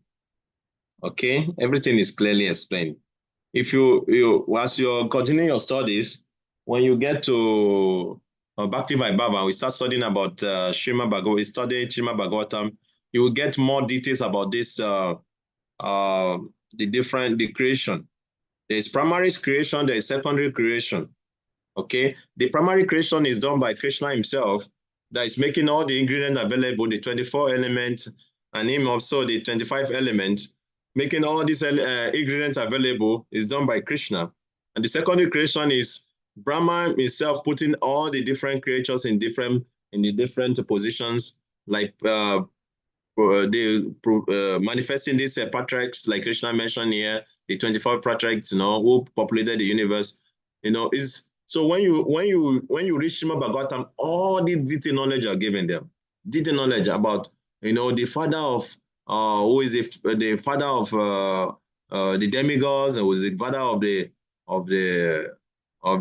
the demons, and then there you have different living entities, the snakes, the trees, who is the mother of all the trees, and how the Brahma created all the trees, created all the animal with 4 legs, and the animal with 2, and the human beings, and everything clearly mentioned in Srimad Bhagavatam. That is why after studying Srimad Bhagavad Gita, you should study Bhagavatam, because our book is complete. Everything is there about God, about creation. This is not just God say, let that be word and everything appear. No, how everything is done is like here Krishna mentioned it before talking about the creation. He talks about the quality. The same thing also. Krishna is just giving hypnosis here. Okay, and the same thing also happens in Srimad Bhagavatam. All these qualities were created before they started creating human beings. So because why all these qualities also are mentioned as part of the creation? Because here Krishna is just telling us how he is the source of everything. Why Krishna is mentioned about these qualities? Because they are intimate part of this creation. We have to develop the good quality for us to get out of this creation. Very, very important. You want to get out of this creation, you want to liberate yourself, you have to develop these good qualities. Very, very important. So we have to consciously, as we are studying the scripture and getting, mentioning all these things, we have to take note of them. Very important. Now Krishna is talking about, he's talking about this. Then immediately he's talking about creation. He's talking about the good qualities, how the qualities are from him. Then immediately he's talking about how all the living entity came from his mind and everything and everything. What is the connection? The connection is that we are created to develop some good qualities so that we can get out of this bondage. That is the living entity. We are put here because of our misuse of our independence. And if you want to get out, you have to develop some of this good quality. And how to develop them in this age? Very easily, you have to practice devotional service, chanting the holy name of Krishna, Hare Krishna, Krishna Krishna, Hare Hare, Hare Rama, Rama Rama, Hare Hare. You have to chant sincerely. As long as you are chanting, many of us, we are not chanting attentively. That is the problem. Like we are talking why people chant for many years, they don't have this quality. The problem is that we are not chanting attentively. That is why, along with our chanting, we have to cultivate some of this good quality. For example, tolerance. I want to be tolerant. When the devotee slap me, I will turn the second one so that he can slap. You learn it. Let's say somebody slap you, a devotee slap you on this cheek, and you say, sorry, Prabhu, please. Immediately the hands of the devotee will go down. He cannot do that. He will be scared. Just imagine somebody slap you, bam, and you say, please. To lift the hand again, the hand will become very heavy. That is the meaning of tolerance. The hand will become, if somebody just slap you, I remember it in one place when I was in Port Harcourt. There's one devotee, I don't want to mention his name. So there was one argument that was going on in the temple, this, like that. So the devotee was like, he wanted to fight me, like he punched me like this. And he could not again. I was seeing him, he was shaking because he doesn't know. He was expecting you that you retaliate. Like, oh, you punch you, and immediately also you punch back, and before you know it, the two of you start fighting. But immediately he punched, I just feel like, Hare Krishna. I can see him, he was shaking because he doesn't know. That is the power of tolerance. Especially when you are in the association of devotees, somebody slap you, and Prabhu, you say, Prabhu, his hand will start shaking. He will not be able to raise the hand. The hand will be very heavy, more than the log of wood. He will be feeling the heaviness. He will not be able to raise it because he doesn't know why you are practicing what they are saying in scripture. He has never thought of that. And you see somebody practicing, Krishna, make Krishna no go punish me. He'll be scared. So that is the importance of practicing. So we have to, along with our chanting, because we are not chanting properly, we have to individually try to cultivate this. If you are chanting properly, all these wonderful qualities, suraganaha. Let me read, there's one proper quote, we'll just read them. We will read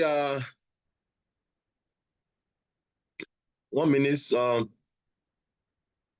I want to share it. I want somebody who can read to read. There's a few. Can you see it? Yes, Ram. Yeah, read. You read this one, then I will open the other one. Just proper quote. Please read fast so that. Dharma. So you should not allow the senses to enjoy something which is against the advancement of your spiritual life. That is called Dharma. And you have to learn this. Generally, we are all servants because our constitutional position is servant. Subservient. So we are servants of subservient. Yeah. So we are servants of this material nature, means we are servants of the senses. And as soon as you become master of the senses, that the senses should not act according to their whims. The senses should act according to your order. The same example, suppose there is a very nice performance of sense gratification and one wants to go there, but if you can control your senses, no, not to go there. Come here in this storefront, hear Bhagavad Gita. Bhagavad Gita 10:45, New York, January 4th, 1967. Thank you. So it's okay.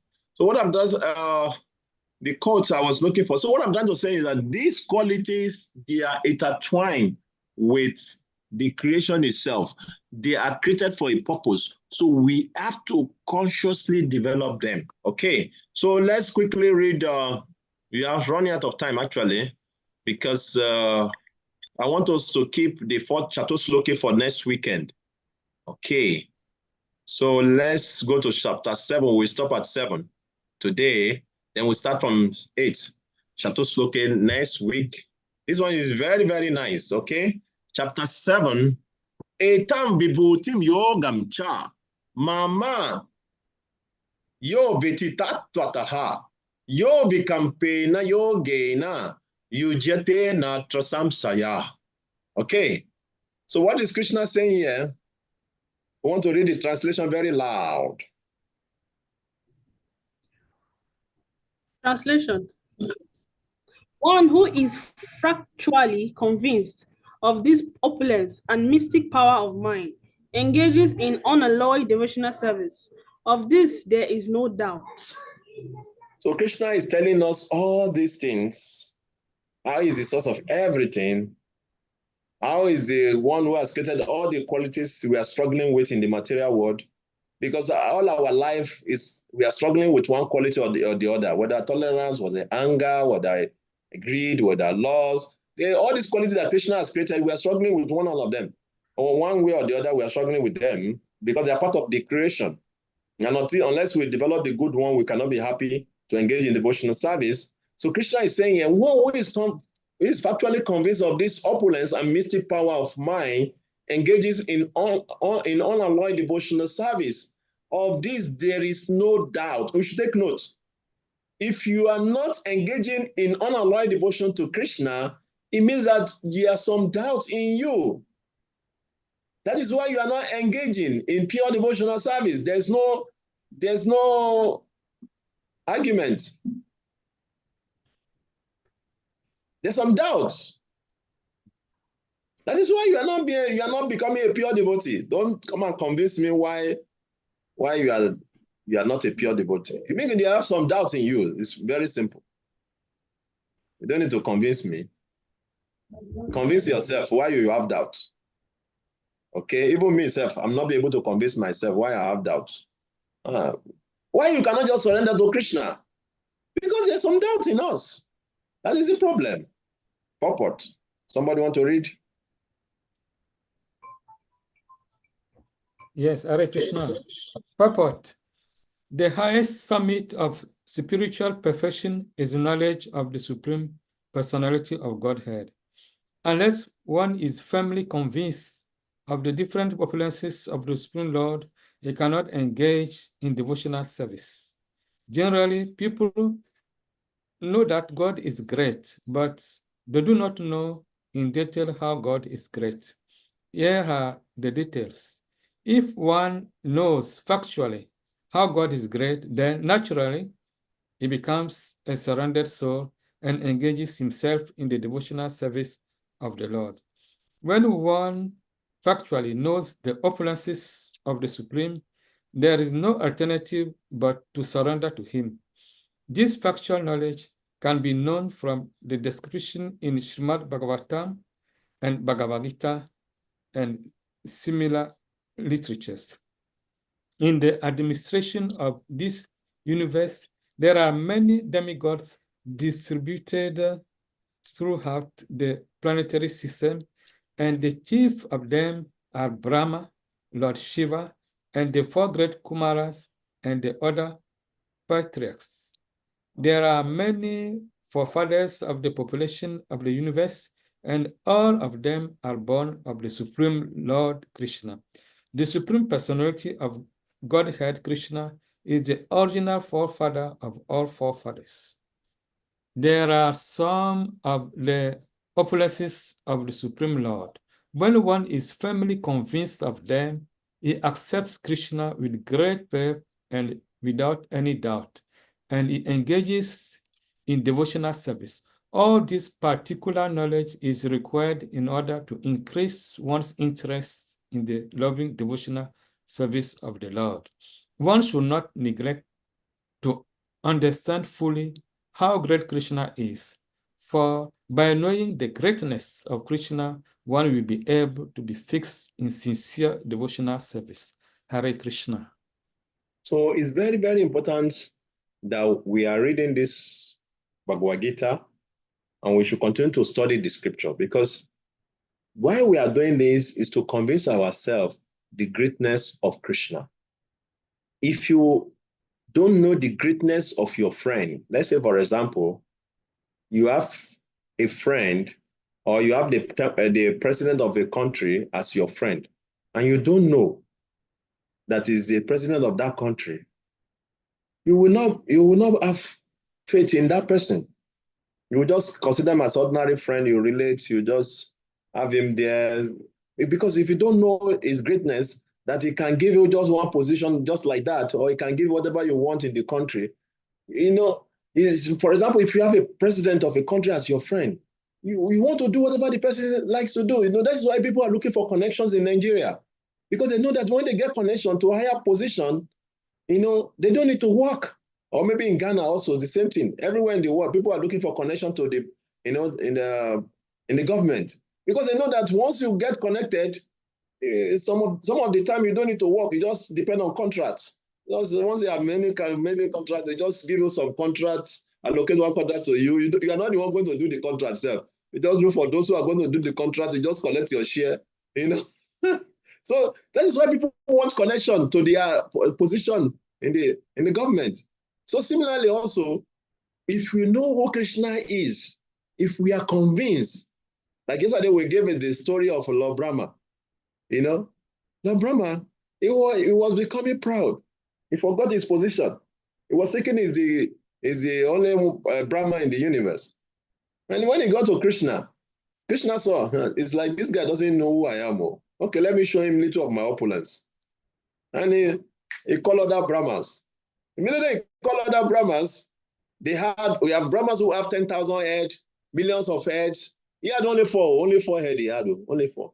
That's only 4 heads. Only four number.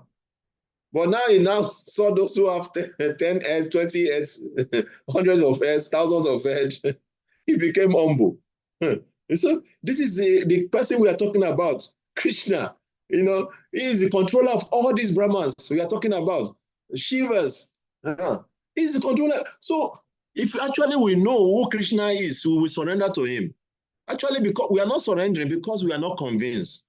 That is why Krishna mentioned in this verse that if you are convinced about my opulence and my mystic power, you will not do otherwise but to surrender unto me. So the only reason why we are not surrendering to Krishna is because we are not yet convinced about the opulence. There's no way you can there's no excuse you can give me, Prabhu and Pataji. If you are not surrendering, because you are not convinced, you have doubt in your mind. Simple. Okay. It's very simple. You can only tell it to yourself, Okay? It's very simple. Because if we don't have doubt in our mind, we will surrender to Krishna. There's no other way. So that is the only way. And one thing that is about Krishna is that no one has surrendered to him. No one has surrendered to him and regret it. No one. He will always take care of you. Because he's the owner of the universe. No one has surrendered to him and regret it. But we are like that a child, like that child who the father say jump. The father is standing and say jump, I will catch you. I don't trust my father. If I jump now, I may break my leg. Yes, So that is our position. We are not convinced. Lila Suka. Hare Krishna, Prabhu, please, I want to ask a question. Yeah, please go ahead. Yes, please. This verse, Srimad Bhagavatam, Canto 10, chapter 88, verse 8.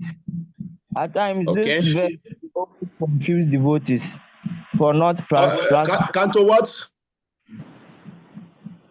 Canto 10, chapter 8. Canto 10, chapter what? Chapter 88, verse 8. Chapter 88, verse 8. Chapter Yes. 88. 1 minute, I'm looking for it. Yeah, Canto please 10, chapter 88, verse 8. Huh? read it. Okay. Let me share it so that for the benefit of others, okay? Okay. Okay, let's go. Let's the other body see it. The 1088 8. Okay, what is it saying? the Read it for personality us. the personality of God had said, if I especially favor someone, I gradually deprive him of his worth. Then the relatives and friends of such a poverty-stricken man abandon him. In this way, he suffers one distress after another. Okay, very good points. Thank you. So, what is the question? It's confused. This is you don't understand the verse. Yeah. The verse sometimes it disturbs some devotees, Devotee. and out of this verse, people Yeah, are not practicing the devotion. It's very serious. let me tell you, Lasuka, let me tell you. Listen, calm down. Krishna does not take your wealth. You are poor because of your karma. When Krishna says he has taken wealth, it's somebody who is very rich. If you are poor, you are poor. Krishna is not taking your wealth. Why Krishna has not taken Ghana Jakshu's wealth? Huh? He's living in Ghana there. When he came to devotional service, he has nothing. Okay. There's some other devotees also who are living very comfortably also. Why Krishna is not taking them? Because they are not on that platform, pure platform for them to live a pure devotional service. So Krishna is not going to take it. Why will he take it? When Krishna say, I take somebody's word, it's somebody who is ready to surrender to him. That person also will not complain. Also, if Krishna is taking it, he will not complain. He will understand that this is Krishna's mercy. Not somebody that due to his karma is suffering. And instead of him to engage in devotion service so that he can reduce his karma, so that he can at least be happy, he's thinking that because of devotional service, he will not get money. You are deceiving yourself. You are still going to suffer your karma more and more. Because Krishna does not tamper with he doesn't tamper with our enjoyment karma. There's this verse in Srimad Bhagavatam, Canto 7. No. It's in Canto 4. I don't remember the particular chapter now. But Krishna was telling Dhruva Maharaj, Dhruva Maharaj was saying that just like bad things come, that's why good thing comes to us without we expecting them. So also bad thing comes according to our karma. Nobody is looking for distress. We only want to be happy. But due to our karma, distress also come. So when we have this our body, we have our karmas. Devotional service is caused by devotional service. Nothing, it's only by the mercy of the pure devotees that we get devotional service.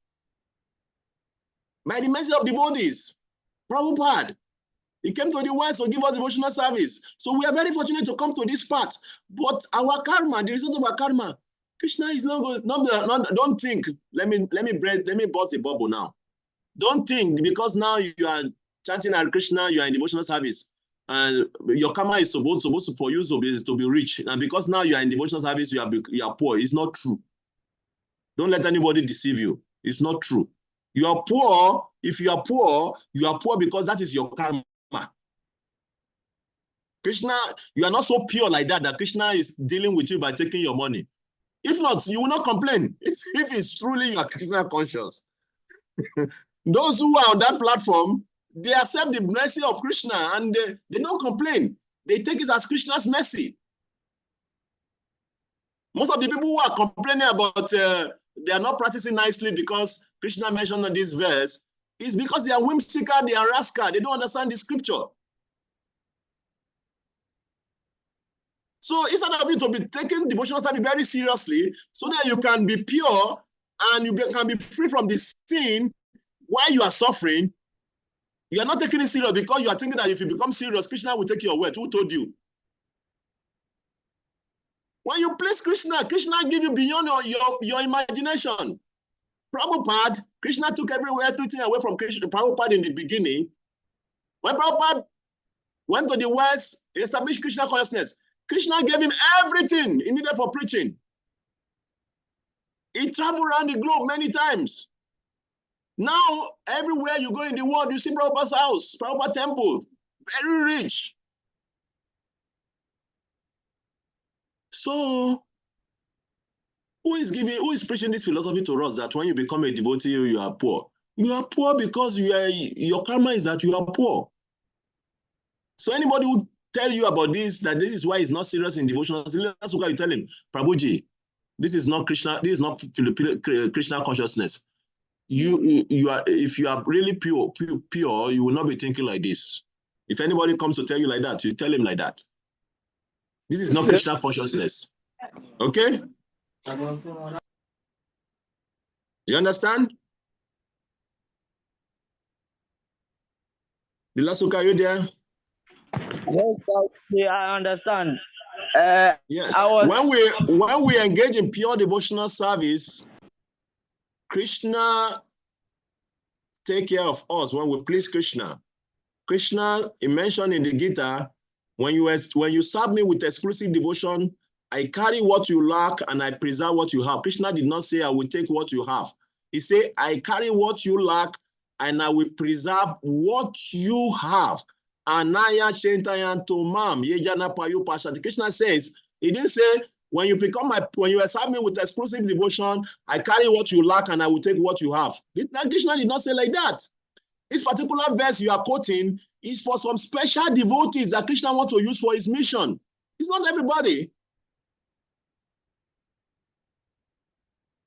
So you should not generalize one particular verse that is meant for those who are specifically qualified to receive the mercy of Krishna. Now Krishna will reciprocally relate with them on that platform. So we should not generalize that with everyone. So Krishna, yes, if you become pure devotee of Krishna, you are not interested in material enjoyment naturally. You are not interested in material things naturally. But if you are not on that level, no one can force you. Whatever you are passing through now is due to your karma. It's not Krishna's doing. Don't blame it on Krishna. It's your karma. You are suffering. So the only way for you to exhaust that karma is to become even more serious in devotional service.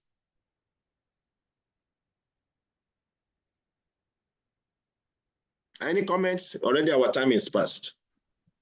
Yes, and last month I was a devotee in India, and she quoted that verse. Yeah. And even asked my father, and he explained everything to me, so I understand. But when I'm chatting the outside devotees, most of the Americans, they always quote this verse, and because of that, they are not really serious devotees. That's why I want you to clarify it for me, so that if they are testing me with this verse, I can also explain it to them. Hare Krishna. Very good. Very good that you want scriptural clarity so that you can use it for preaching application. You see, this verse is a very special verse for those devotees who are serious in devotional service. Okay? So, if you are becoming a pure devotee, your consciousness will be on that platform. So if Krishna is taking away everything from you, you don't lament. You are not angry. You will see it and you will surrender more and more to Krishna, because it's like it's a relationship between the Krishna and that devotee. The devotee can see that this is the mercy of Krishna. The devotee will become more surrendered to Krishna. He want to, worship Krishna more. It's not like, oh, Krishna, you are taking away from me, everything away from me. I don't want to serve you. I don't want to serve you because you are taking away everything from me. That is whimsicality. That is stupidness. That is foolishness. You don't even understand what Krishna consciousness is all about if you are thinking like that.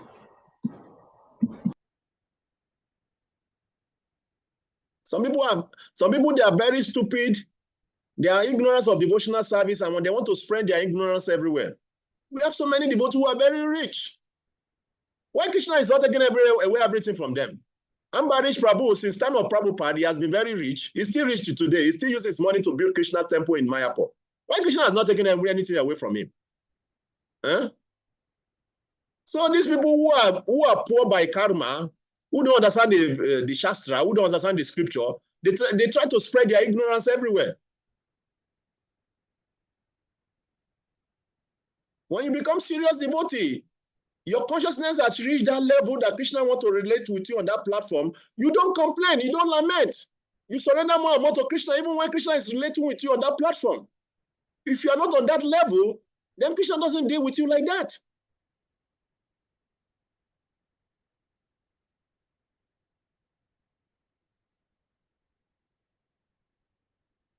Any other comments?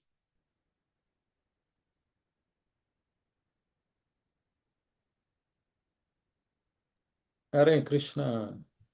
Hare Krishna, Prabhuji. Yes. Okay, what you have just said reminds me of something, because at some time I was very serious in Krishna consciousness. This testimony is for myself. Very good.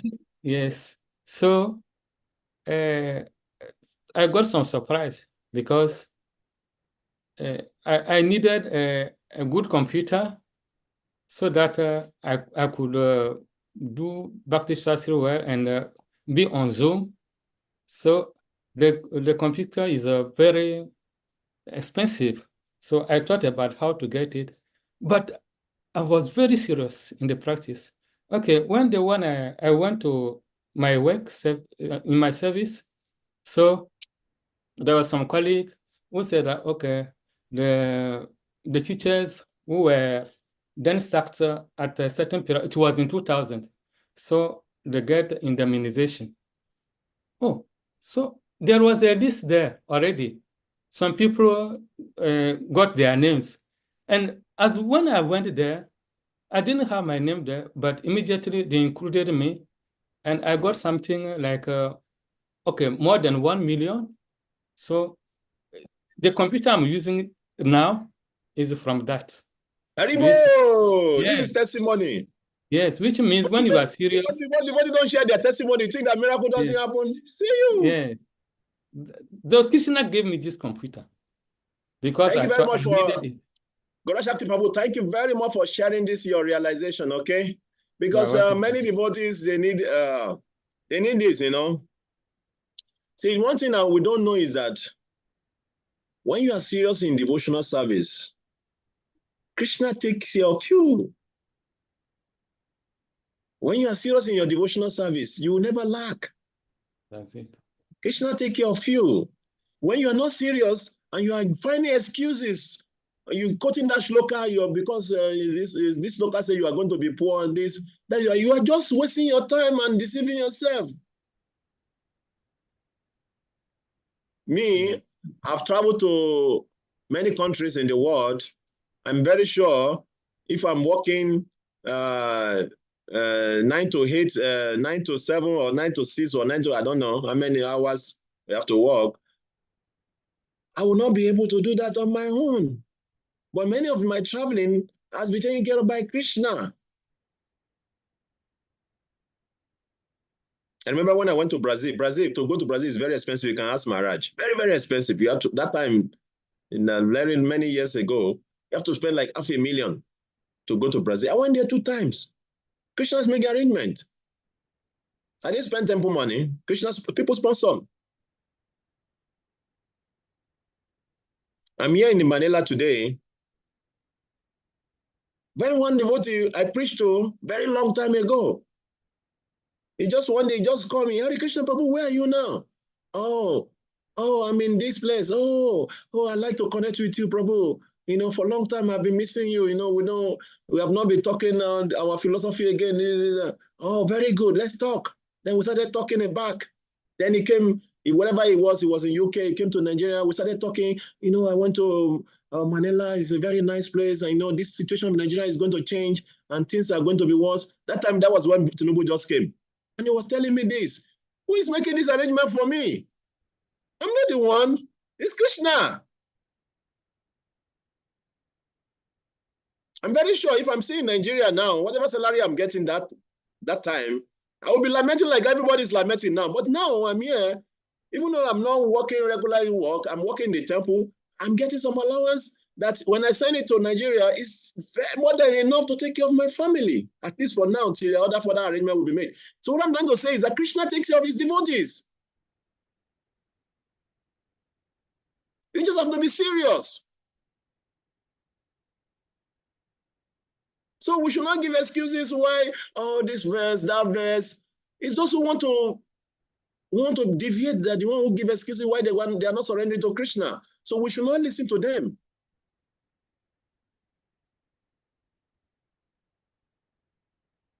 Is that okay? Yes, Prabhuji. Hare Krishna. So thank you very much, Guru Shakti, for sharing that. You're And yeah, because when you are serious, really serious in devotional service, Krishna takes care of you. This is realization of many devotees. So if you are not serious, don't complain. Just be serious. Chant your rounds. Wake up early morning, chant. If you are that devotee who wants to, do business, chant. Krishna will give you ideas on whatever business you should do. Chant, read the scripture. If you want to do business, you want to work, Krishna, So just let us take our devotional service very serious. Whatever enjoyment we are going to have, Krishna doesn't stop. I don't know where people get this philosophy. Even Krishna is very eager to give you enjoyment. But when you please Krishna, that kind of enjoyment is not bounding. Because whatever enjoyment we want to have now in the material world is bounding. But when Krishna is pleased with you and Krishna is giving you enjoyment, the enjoyment that Krishna is giving you is not bounding to this world. You'll be liberated at the end. That is what he told Dhruva Maharaj. Dhruva Maharaj said, Krishna, no, I'm so pleased seeing you. I don't want anything again. Oh, Krishna, no. Krishna said, no, you have pleased me. No one pleases me that will not get his desire fulfilled. Now you have pleased me. Now you get your desire fulfilled. You are going to enjoy for this also number of time. And when you finish enjoying, you come to that abode. That is what it means to serve Krishna. There's one tale when Krishna was entering to Mathura. He saw a very nice cloth for Krishna. Krishna loved the cloth. And Krishna told the tailor, oh, very nice.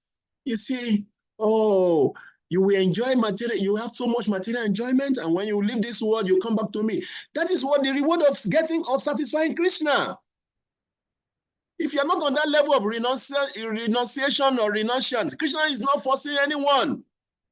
He's not saying that everybody must be a science. But we should be sincere to serve him purely. He will take care of whatever desire you have.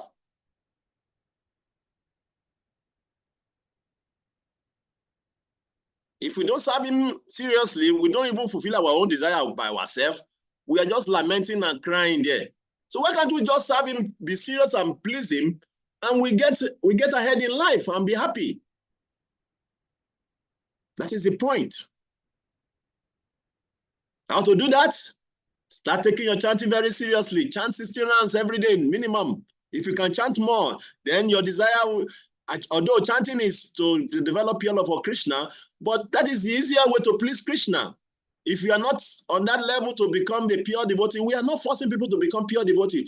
The goal is to become pure devotee, but if you are not on that level yet, no problem. Krishna will not force you. But take devotional service serious, all your other desire will be fulfilled. That is the point. I hope you get the point.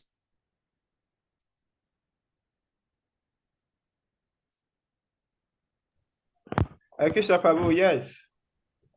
Thank you very much. Okay, so we call it a day. So let's stop here, and we'll see you next weekend. And then by next weekend, we'll take on Shatu Shloki. This is the essence of Bhagavad Gita, the Shatu Shloka, where Krishna will give us about, we talk about the three aspects of the Vedas, Sambandha, Abhideya, and Prayojan. So we're going to discuss that next weekend. Please, let's come on time on Saturday and Sunday. Vanchakapatarobe Shakipa Sindube Bacha Patitanam Pabanebio Vaishnavebio. Labavopade Ke Jai. Samaveta Bhakta Bringa Ke Jai. Nitai Gaura Premenande.